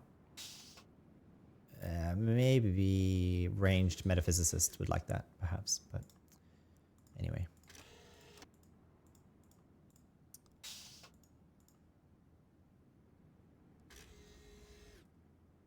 Great. Bag number 6 is nearly full. All right. Got one more.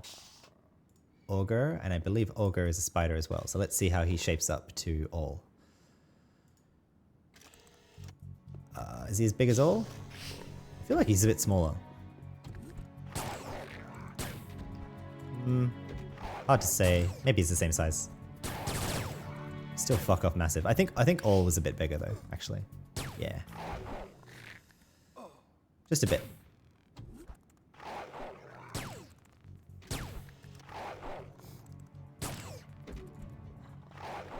Maybe. No, actually, maybe they're the same size. I don't know.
Oh, cool.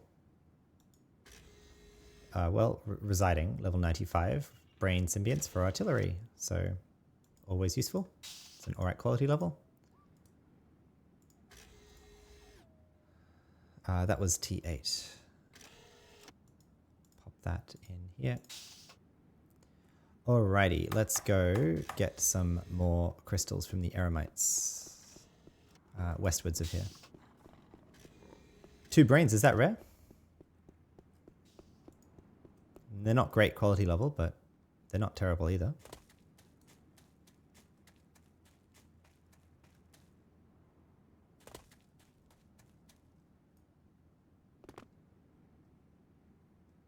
Only seen 1 before on a corpse. Interesting. All right, I think I'll run like down this line and then back up and then that way.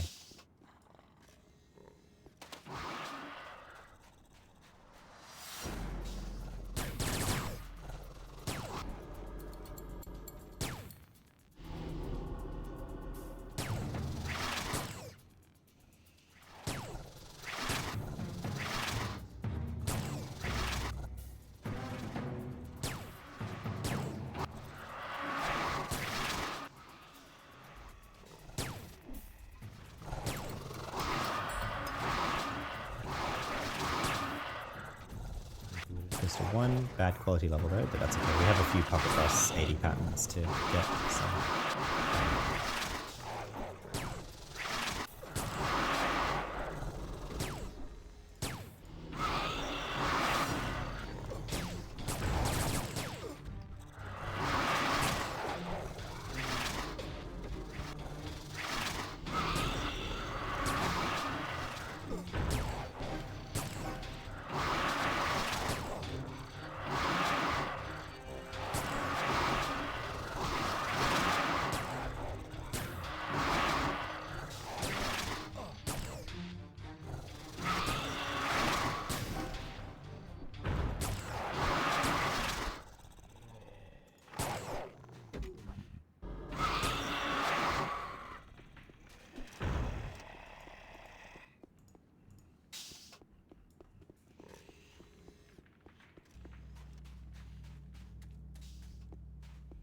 Kill the birds at holes of shoal.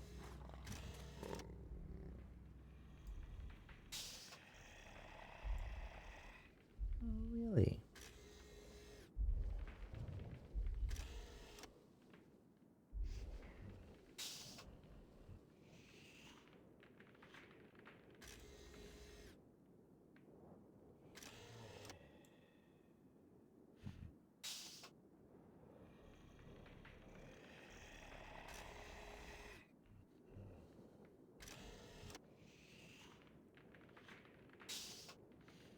Guess that might be these.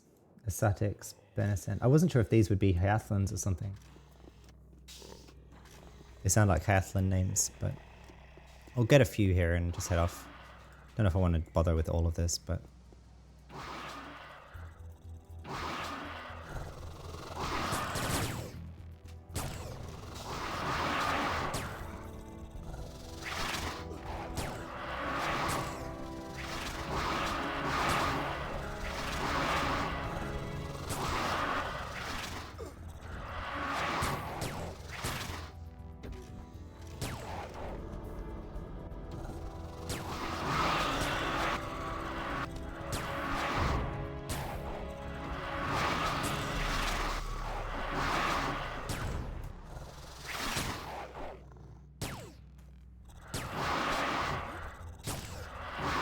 $138, nice.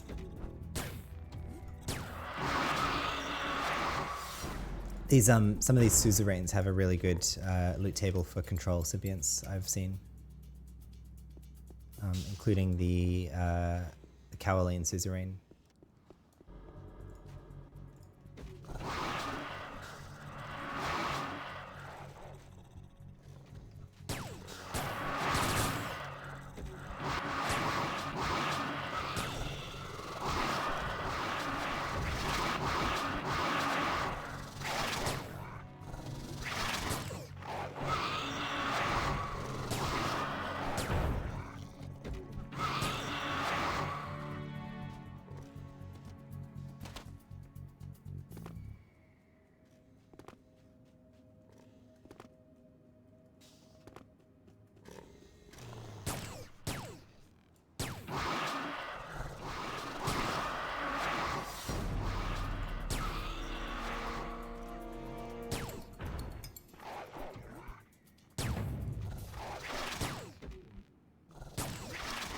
6.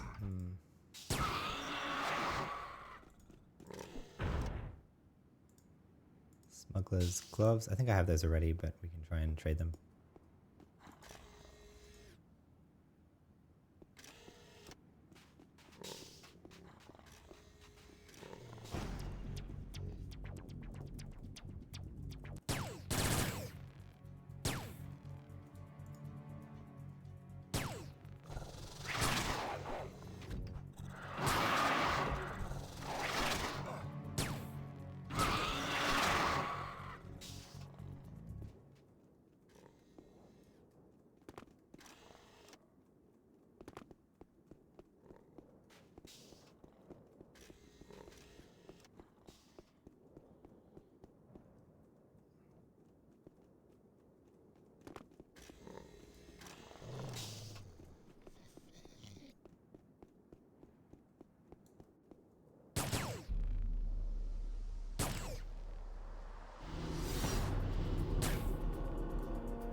$31.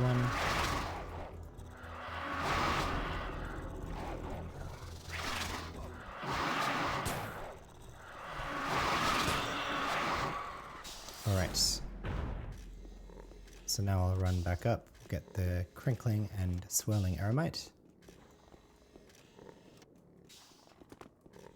And then go get the independent quest, hopefully.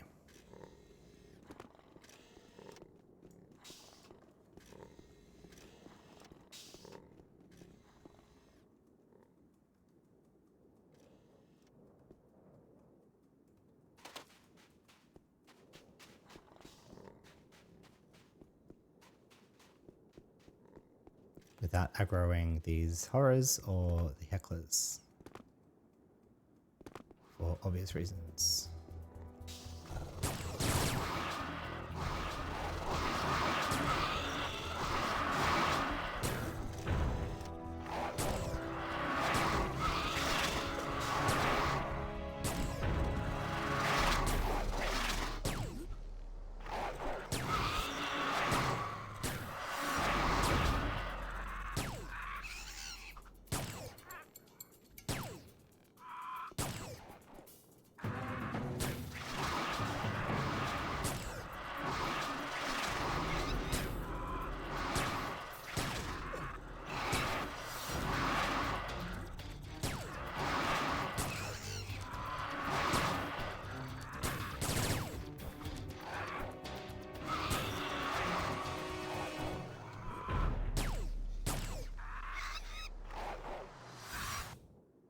$161, very nice.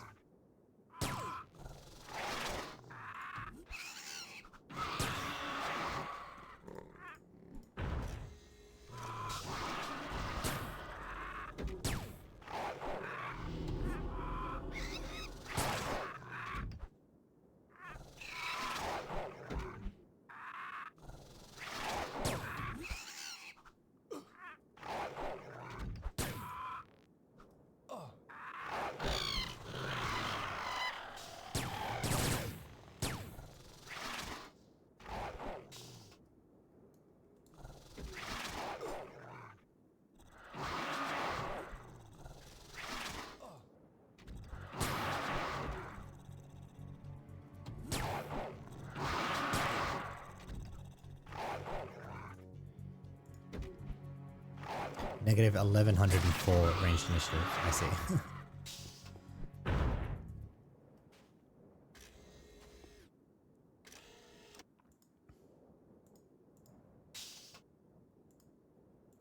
$148 crystal, very nice. Alrighty. I think I'm gonna have to go via the garden at some point and do the same thing where I just like interchange all my bags. Because I do not want to be doing like inventory cleaning in the next episode.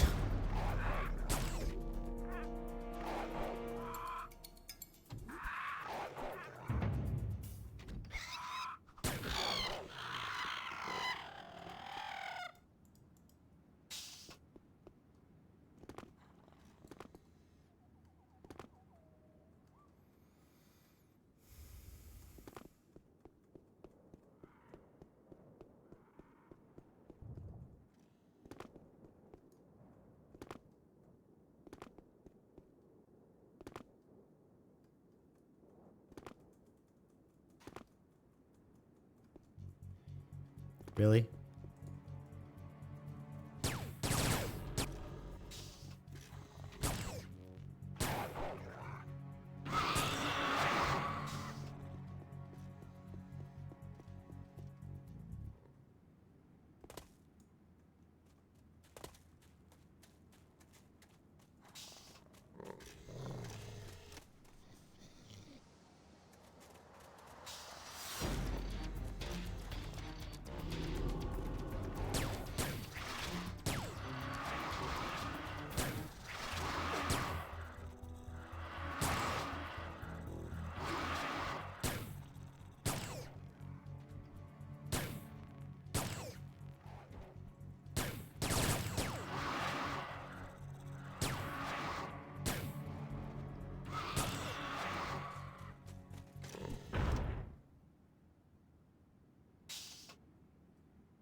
Two crystal. Bit annoying, but it is what it is.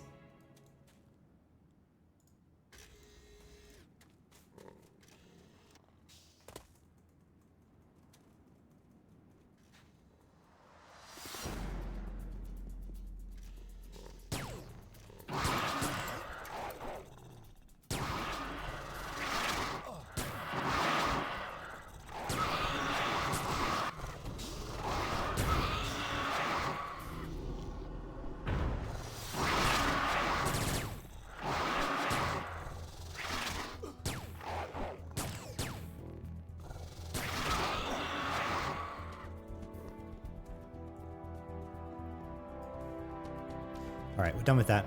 We got 6, 7-ish crystals, so not too bad. It'll help us a bit. So now I'm going to jump up here and look for Sally, I think is her name.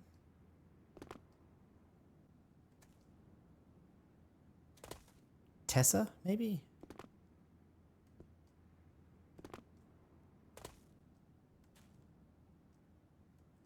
Oops, not up there, maybe here?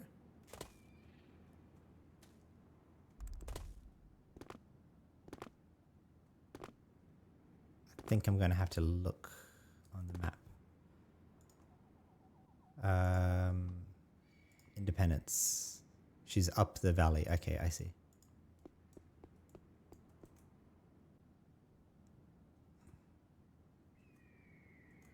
Like almost concurrent with the thing. And she's there on the side of the cliff, I think.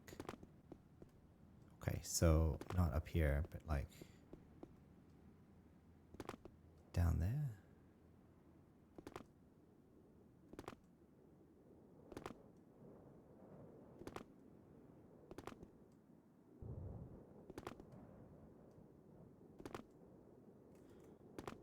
Not that far.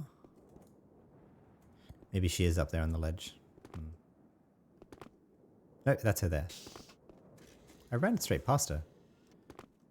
Up here. Oh well, too bad. Tessa Stewart. Oh, please, please, could you help me? Did you have something I could do? Well, I do have one more problem. I'm petrified of spiders, and to deliver most of the packages I have on the bill for today, I have to pass through heavy spider density areas. I could clear the way for you. Oh, could you? That would be great. I'm absolutely terrified of spiders, and I can't get to where I'm going without passing some spiders. In fact, why don't you get rid of a few more than a couple for me? They are to the east, southwest, and north of here. That is, on the moor, highlands, and in the canyon. Bring me back some egg sacs from each hive as proof, and I'll pay you. Thanks for helping. Did you have something I could do? Well, I have so many packages and letters to deliver today and so little time. She sighs heavily. I could help you deliver one of them. I don't know. Some of these things are kind of valuable, and I shouldn't leave them in the hands of the strangers. But I have this one letter. It's for a friend of mine, and I know what it is. You could deliver that and bring me back a receipt. That is, if you have time. Her name is Layla Salim. Last I heard, she had a camp going over not far from the court. So.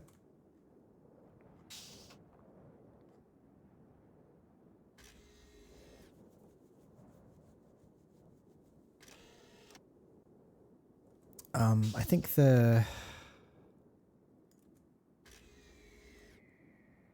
yeah, these incarnators are over here. These spiders are over there. So that's okay. We'll go there when we're getting the Yatos. But so for now, I'll go to. I'll run around here. I think. Yes, it might be worth going to the more spiders here. Actually, maybe. Yeah, let's do that. All right.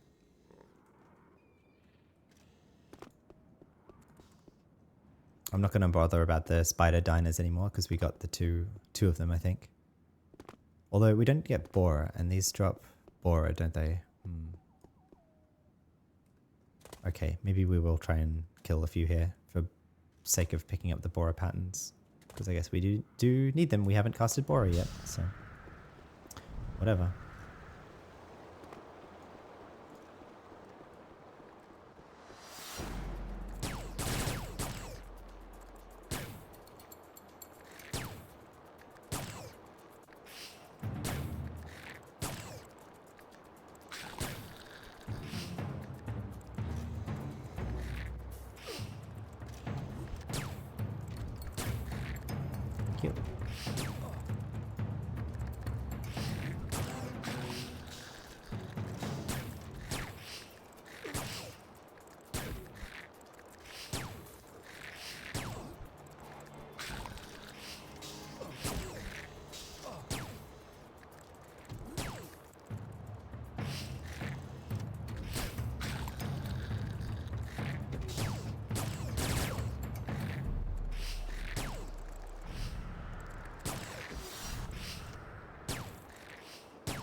Oh, brought another one over, did we?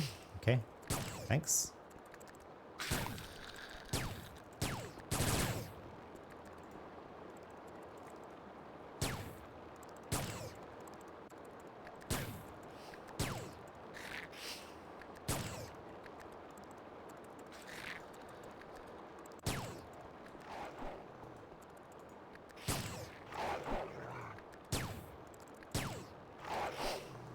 Okay, surely we have the borer patterns now.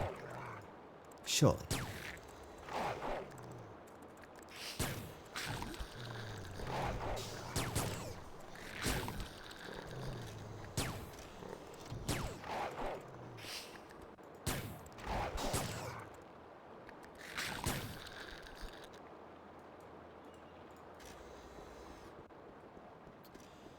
Okay.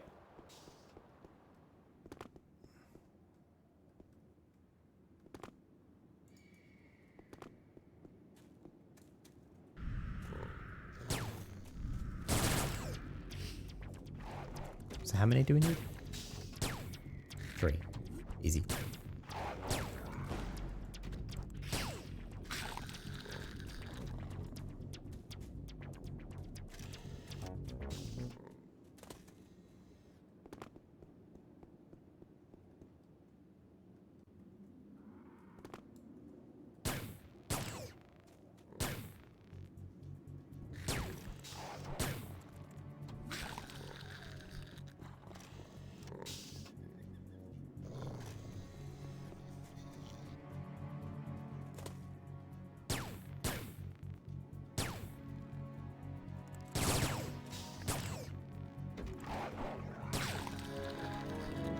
we go.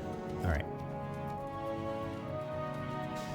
I believe the Highland spiders are over here, the ones that we were killing by the rocks here, so.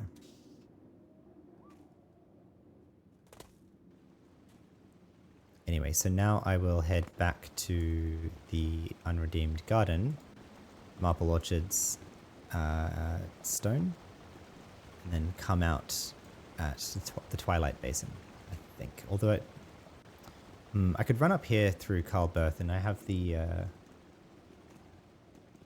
yeah, I have that to give him. Maybe we do that. All right, let's go do Carl Berth's quest one last time. And then I can just run through as well. That's all right.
Okay, let's try this one last time. So in case you didn't catch the episode before last, we had 2 attempts at this quest.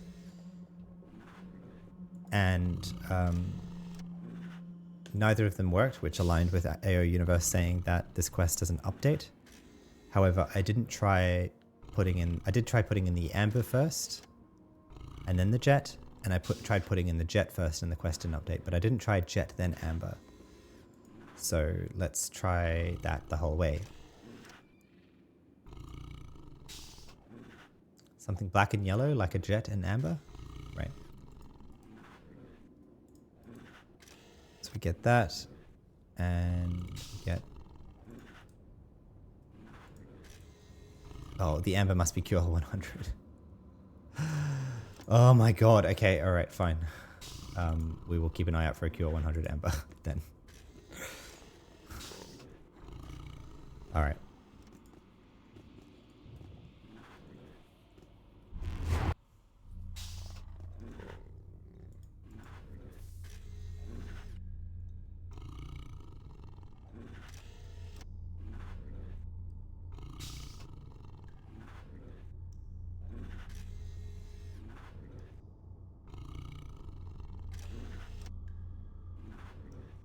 So let's head over to Dr. Darnell and drop off the stuff.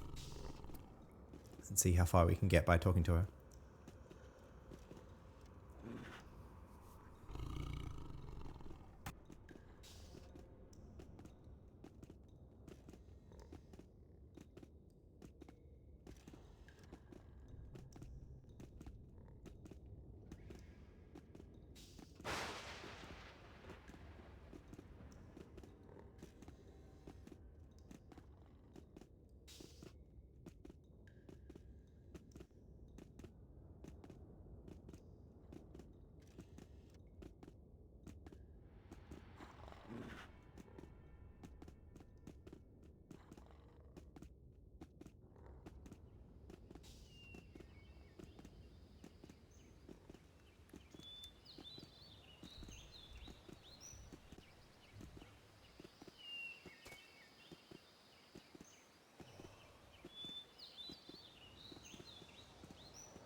I'll actually go back this way so I can just go into the basin through the other side rather than having to fight all the way around again.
Here we are.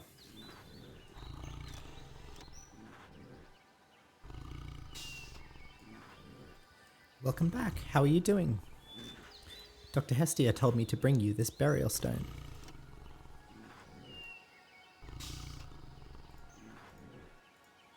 A burial stone? A Zan burial stone? You know, it is widely believed among us scientists studying the Zan culture that such devices were used to capture some form of telepathic record of a Zan after their physical form died.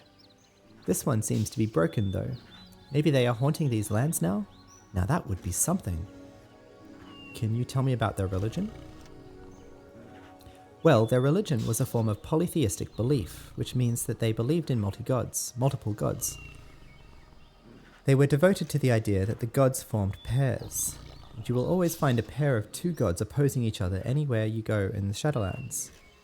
Here in Sheol, you can still see that the unredeemed worship Rock, while the redeemed follow Okra. And the gardens were built to their honor. We're not sure how old they are, but we know they have been there since long before the Cataclysm. The Yuttos say that the gardens have always been here, but I'm not sure how much we can trust them to tell us the truth. What can you tell me of the gardens?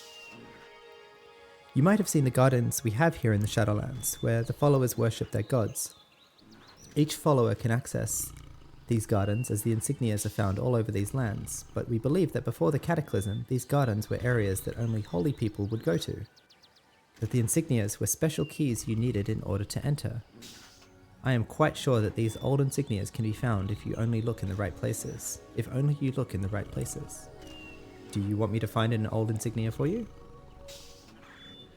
Oh yes, that would be very nice. I think you would need to visit the temples and convince one of the dwellers to give up theirs to get hold of one though.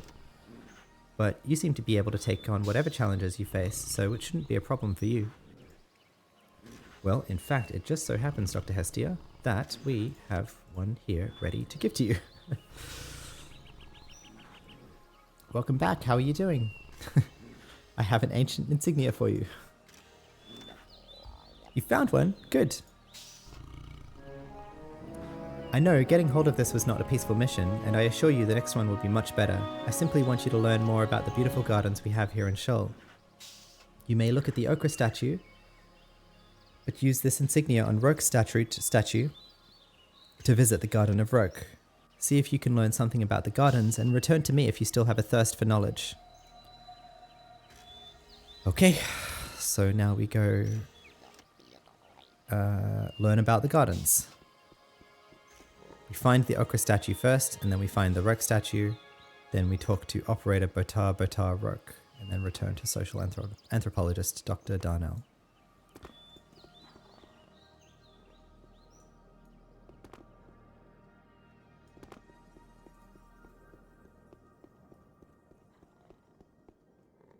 In the hopes of learning something, so we shall see.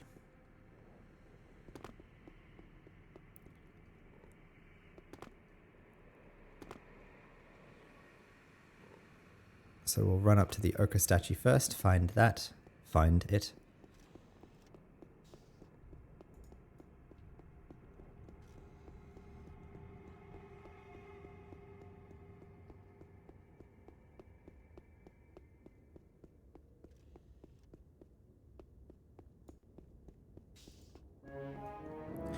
go. Back to the rogue statue.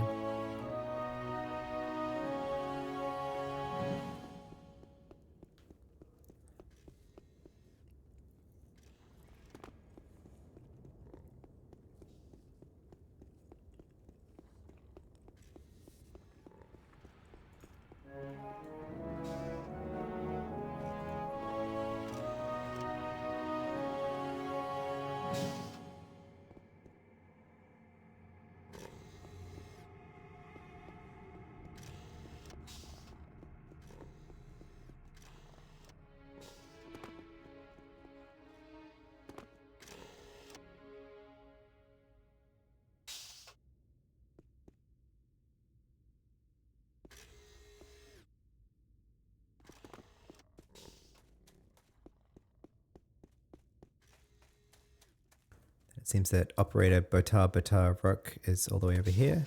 This guy? Yep.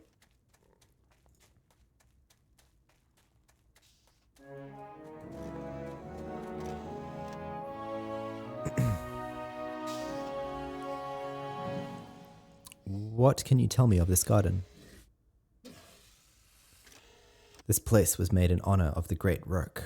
It is here in his garden that the chosen ones meet under his scrutinizing eye, that the voyager of time should shape his heedful way. The night is near, the darkness grows. Sleep, rise refreshed and strong in the bright day that yet will dawn. What do you do here? Rook has requested that I use the divine favors granted me to keep our brethren safe. Okay. Well, that was educational, and now we return to Dr. Darnell.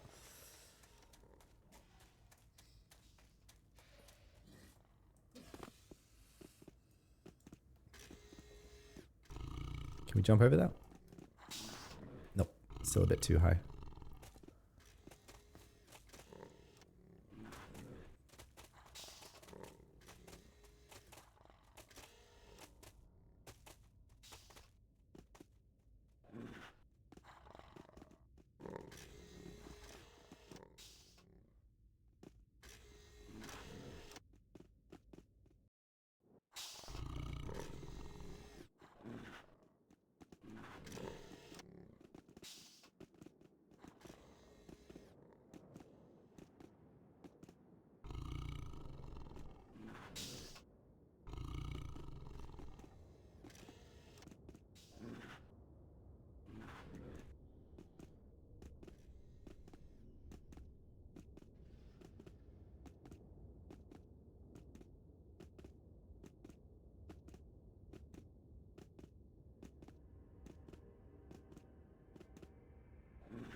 I visited one of the gardens as you told me to.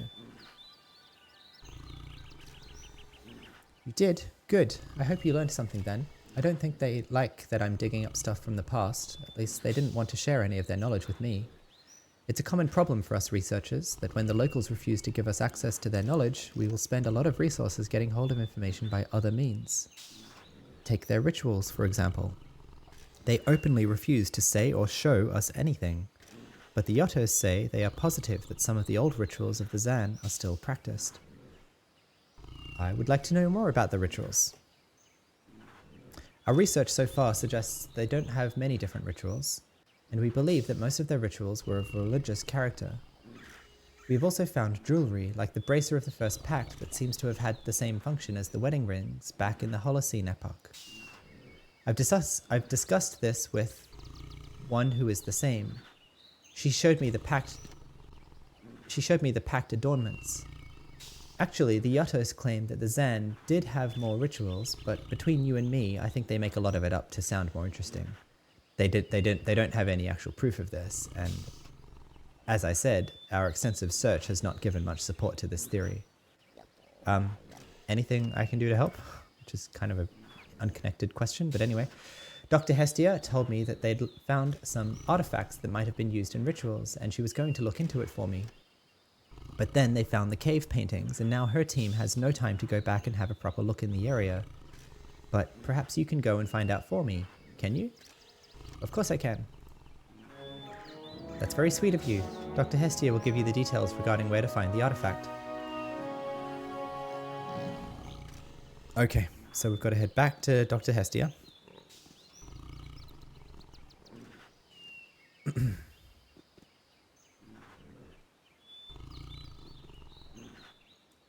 Which I think, yeah, Temple Bog is the best place for me still, so a lot of running. Anyway.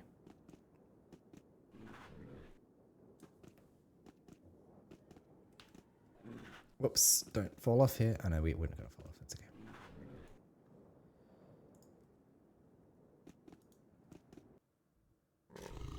Yep, go Temple Bog.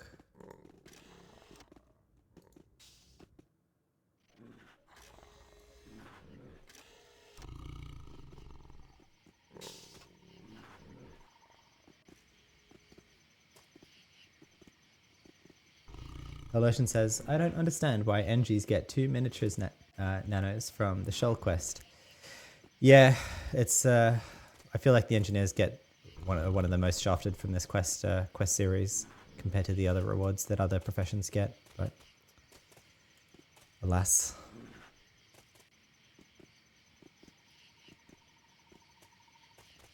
Maybe kill this girder on the way. Yep, it's there. Good.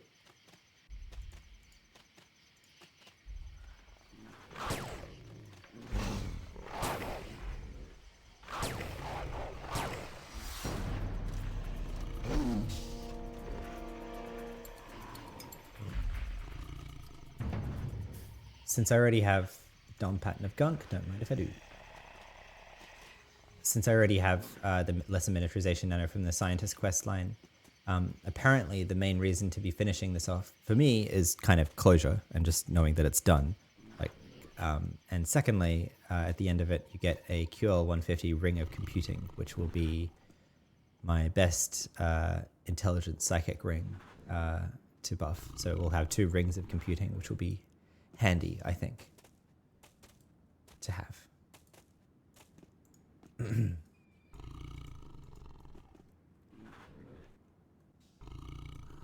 So Dr. Hestia is up there, so we'll head northwest now. Oh, and by the way, what am I looking for? Highland spiders, right.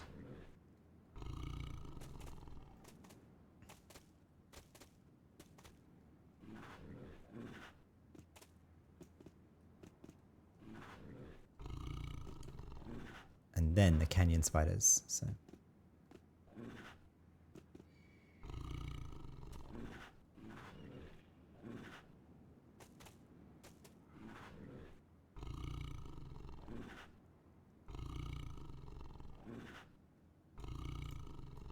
This guy, yep.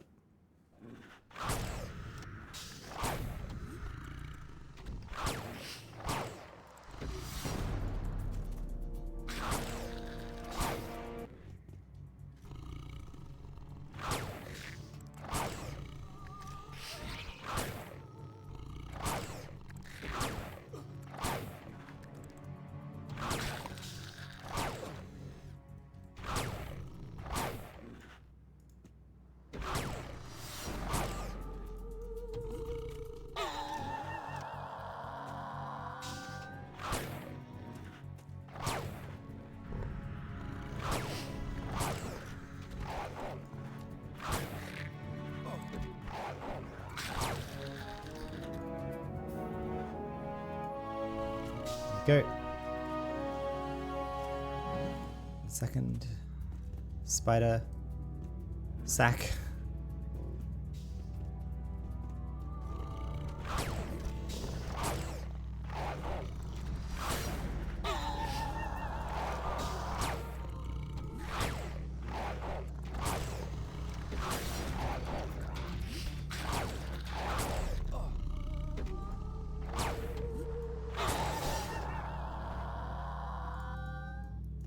Hello, Dr. Hestia.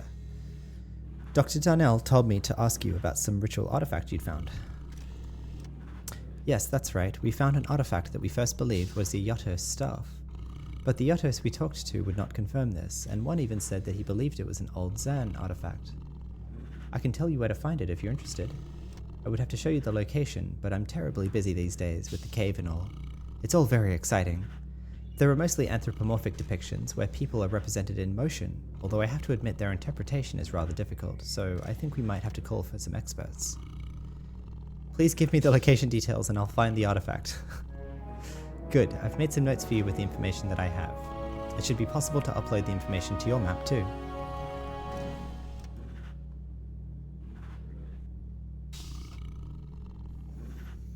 Okay, so now we head back up to the Nodum Battery and go to a mission entrance, which is the same mission entrance as we found the old bones in, which is a bit of an RP break, I think. It's like, what?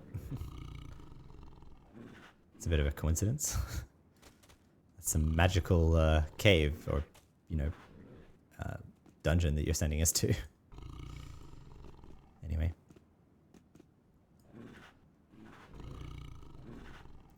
Elosion asks, are you going to be using items money from your NG when making the MP? I think, I'm going to be strategic about what I can use off the MP or other tunes in general from the engineer. So of course, service is a fair game, and the engineer's trade skilling services will be, available as needed. As for items, I think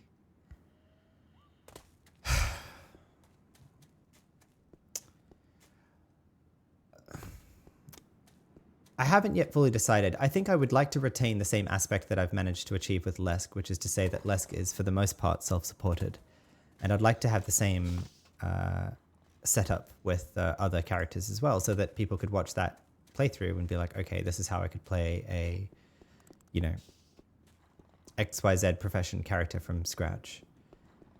So I don't want to, if I am going to provide like items from Lesk or other characters to other characters, I'd like it to be somewhat within bounds of what a new player could get for themselves, either through the GMI or through an old mate helping them, or otherwise through just a lot of patience and grinding. So it's not that it's a hard no either way to saying that they will or will not get help, but I think I will try to be kind of circumspect in which exact benefits and items I'll want to pass across, if that makes sense. So I know that's not a great answer, but yeah.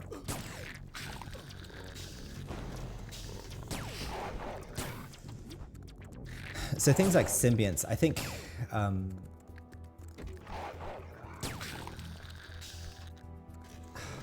yeah, I don't know. It's really tricky.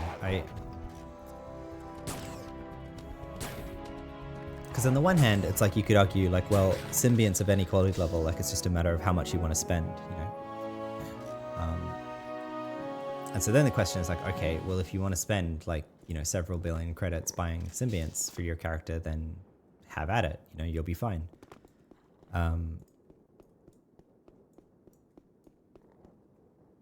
However, and you could just spend the time to grind those credits. You could spend as much time as you want on really any level character to grind credits as much as you need, whether it's basic fashion or rolling missions or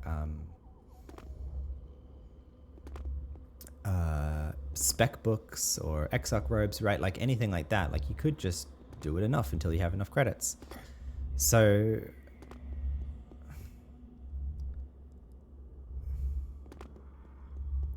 I guess I don't want to be unrealistic with like what I'm giving support to my other characters with, so that someone who doesn't have a high level main could still follow along, I think is my goal here.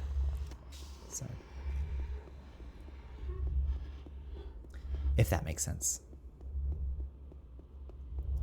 All right, so we have to run all the way up. How close are we to the end here?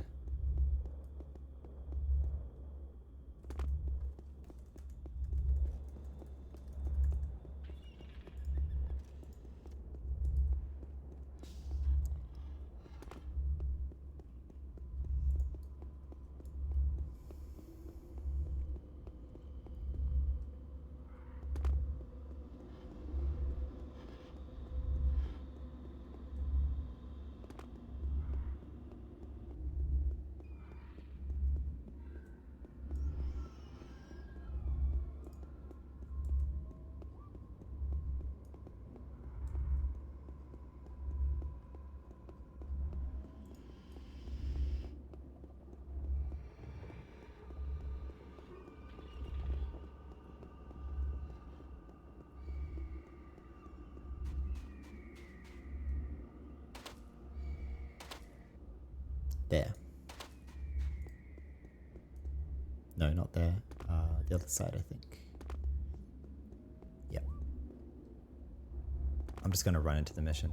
Don't need to do this again. And we got Ashmana Ravin, whatever the pocket boss's name was here, so we're okay. I was disappointed he wasn't that tree type, but alas. Okie dokie. Snare Aura, DPS, and Trimmed.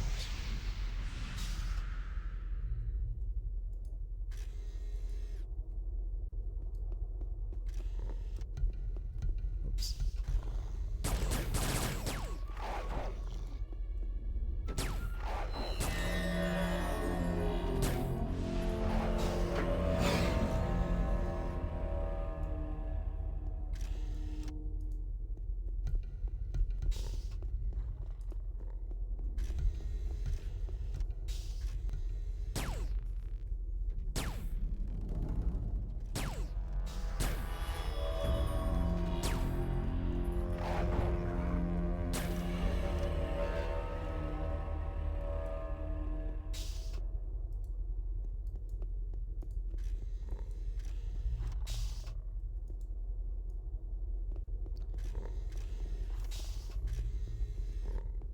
I guess I'll just always head left. That's my strategy. So, always left.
Yep, good. Okay, moment of truth. Let's see if the amber combines into this and updates the quest.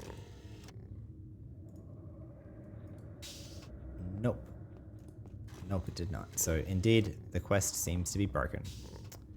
Despite what you do with the necklace, in every combination, in every order, the quest does not update, so agree with AO Universe, this quest is not completable.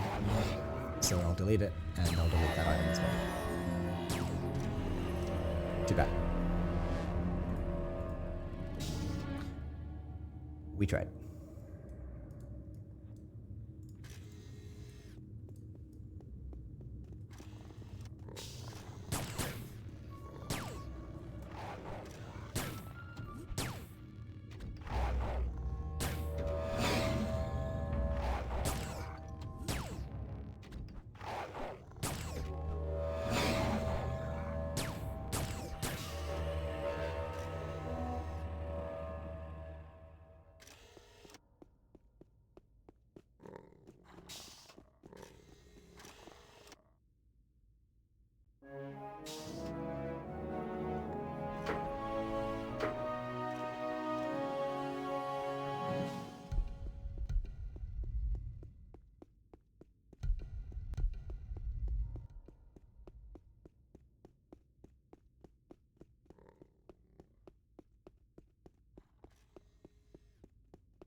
Crap, I went the wrong way. I think I wanted to go back up there to go over.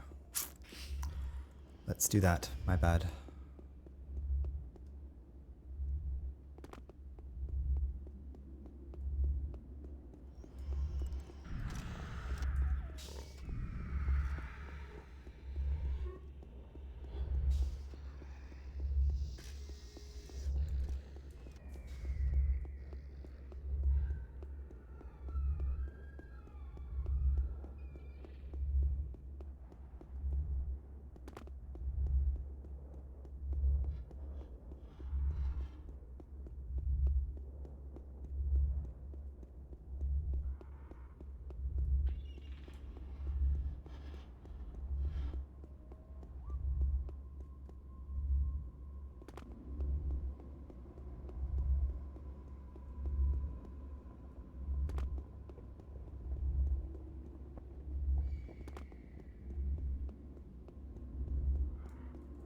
Wanted to check how close we are to the end here.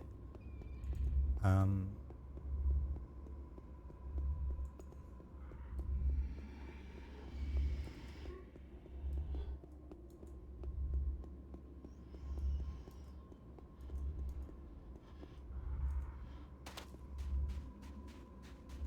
there's going to be another mission with uploaded coordinates after this. So I think I probably will actually have to call this here.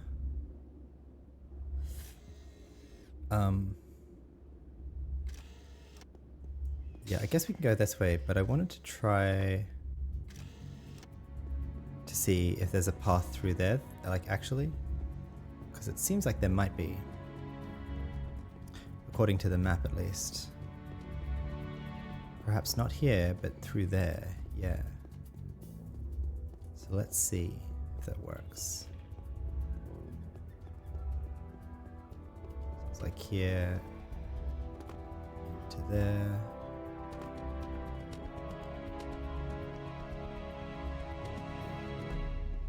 No, hang on.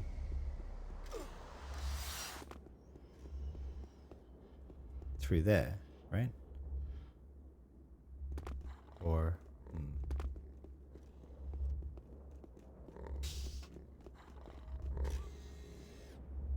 yeah, like through there, that works, right?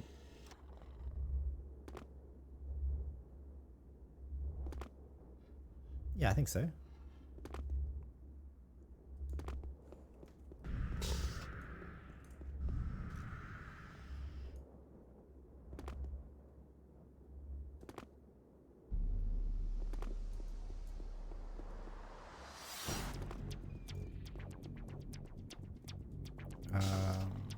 This way.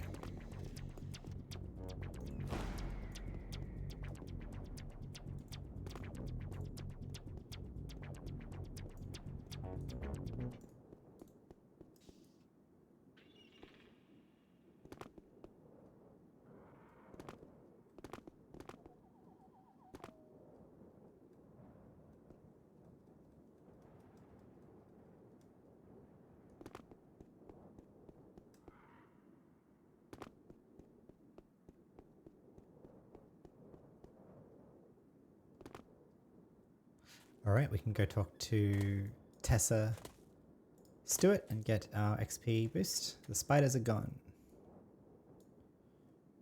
Yes, we do have the XX.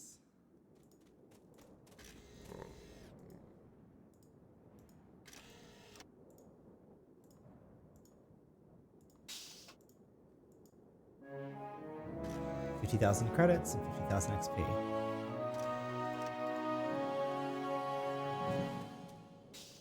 And deliver a letter to Layla Salim. And actually, we were just at Dr. Hestia, so I'll do it this time as well.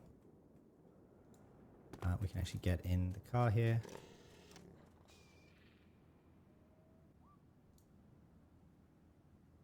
Got 2 hours left in our buffs, so keeping it going. Dr. Hestia is just on the other side of this incarnator. So I'm thinking I'll talk to Dr. Hestia. She will apparently give us another mission to go back to and find another item, I think.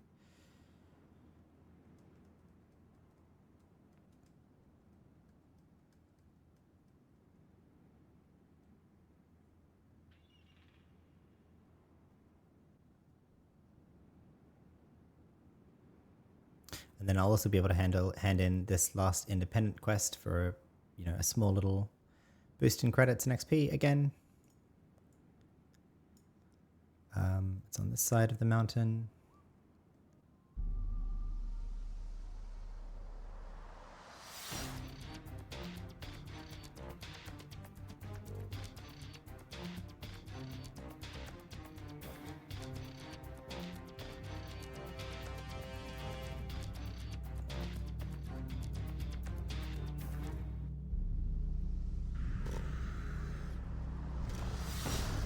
The artifact seems to be some sort of Zan scepter.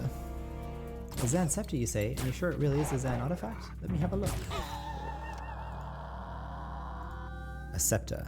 This finely crafted scepter seems to be made of a solid golden material, but feels incredibly light in the hand, almost as if it has no density of any kind. It is carved with a series of symbols that run in 3 hoops around its shaft. Yes, I can see that there are several Zan symbols around its shaft. Actually, this might well be one of the staves that the Yatos later copied. We have recently uncovered several examples of staves in the Yatos culture, and we believe that these staves were used to channel source energy. Maybe this one is still functioning?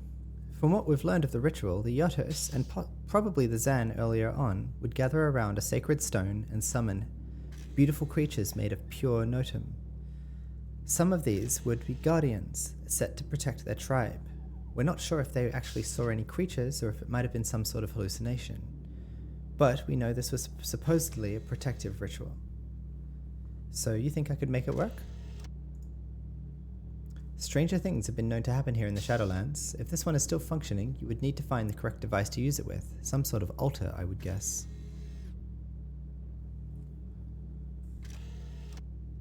Okay, so now there's a... Oh, I see. I see.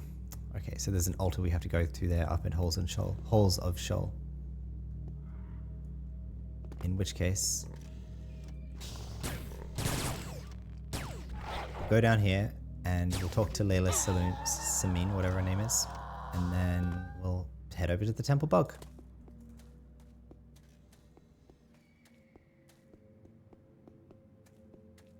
Got a lot more to do here, though. There's a few more steps. I think we've already gotten the things we need here, though, so...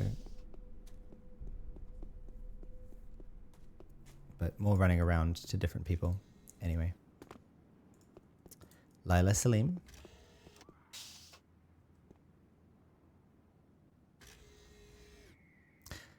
Tessa Stewart sent me.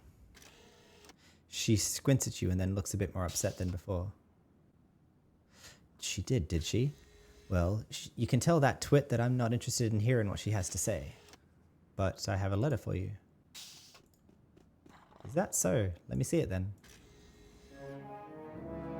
She looks at the letter and obviously recognizes it. Yeah, I've been waiting for this here. About damn time. So she didn't have the guts to deliver it herself, huh? I don't know about that, but she asked for a receipt. A receipt? She starts chuckling and soon it flows over into a coarse laughter. She wants a receipt, does she? You can tell her to take her receipt and stuff it. Please, I don't have anything to do with your feud. I just want a receipt and to be on my way. Just want. Don't be such a pushover. I'll give you your receipt, but only once you do something for me first. Fine, what is it? I've had some problems with some rodents. Shadow leets to be exact. The little buggers are acting different than normal. They ain't good in the head. Corrupted or something. They've made a nest up north around an area where I usually make camp when I go hunting. It ain't a pretty place, all broken up. Not too far from the northern incarnator. If you clear around 8 of them out, I'll give you the receipt you want. They're sneaky buggers, so you might want to search for them. Right, okay. And how long do we have to do this? 3 days, okay. So yeah, so I think I'm at a good place to wrap up here. I guess it's probably worth my while running up to that rather than going to the temple bug, because I'll have to go there anyway. And then we can get the Marble Orchard Garden to Halls of Shoal and finish off the other one. But it's uploaded on our mission now, so we can just kind of continue this quest series when we get back. So I'll finish up here. This was a shorter episode than I'd planned, but I am tired and kaput. I've had a good day streaming AO. Done 3 episodes, broken up a bit for breaks during, so it's been good for me, but yes, we'll call it here. We are still at 150. We've made some good progress on the Shoal quest lines. We got the lesser miniaturization nano, so that's nice. We had another attempt at Sector 10. We cleared out our bags. We did some trade skilling. We killed some pocket bosses. We killed some diners. We found some good loot. In the next episode, I hope to finish the Shoal Scientist questline. I hope to finish the... finish the Shoal Scientist questline and make good inroads into the Yatos questline as much as we can. And that's really my priority at this point is the Shoal questing. So that we can be done in Shoal and move on to Adonis and start getting the Adonis brain. So that's coming up. Beside that, in the next episode or 2, or maybe 3, I do expect to remain at 150, but I'm hoping we will be able to have an earnest attempt at doing a Sector 10 general. I just want to do one. I just want to get maybe 1 alien augmentation device for myself. That's all I want.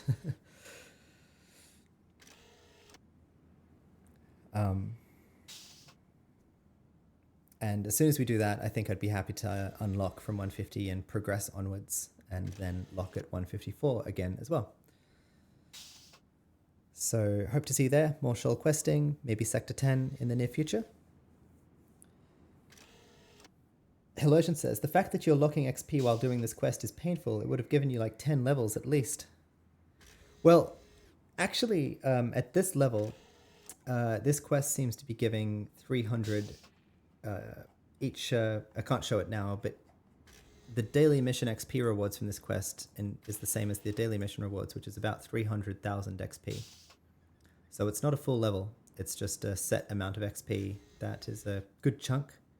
We would have gotten a few levels, but not a level per kind of increment, I think. But I hear you. But on the flip side, it means that we're kind of doing the quest at an appropriate level. So, especially the Yatos quest, I expect that to be a bit dangerous for us. Some challenges looming there, knowing the stuff that we have to get through and kill and mark and everything. So that provides a interesting set of challenges for us, hopefully. So, and besides, as I keep saying, it's not important to me to be leveling fast. I know it's important to a lot of people, and I know that MMOs select for people who like to,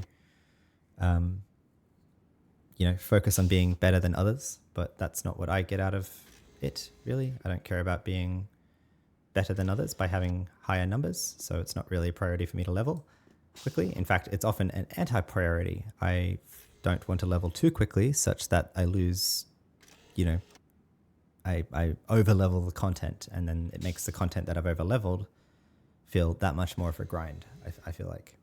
So, happy to be doing shell content while I'm still at 150 and getting our research for it as well. Not that we have much research left, but we have some. So, cool. So that's coming up. I want to thank you for watching and thank you for your support. I hope this stream was informative and entertaining. For more Anarchy Online content, you can follow me on Twitch and subscribe on YouTube. I'm streaming most weeknights US Pacific time, also most Sundays. Your viewership means the world to me. I thank you all. Until next time, I'm Saji Steele, wishing you all good health and happy days. Thanks, bye.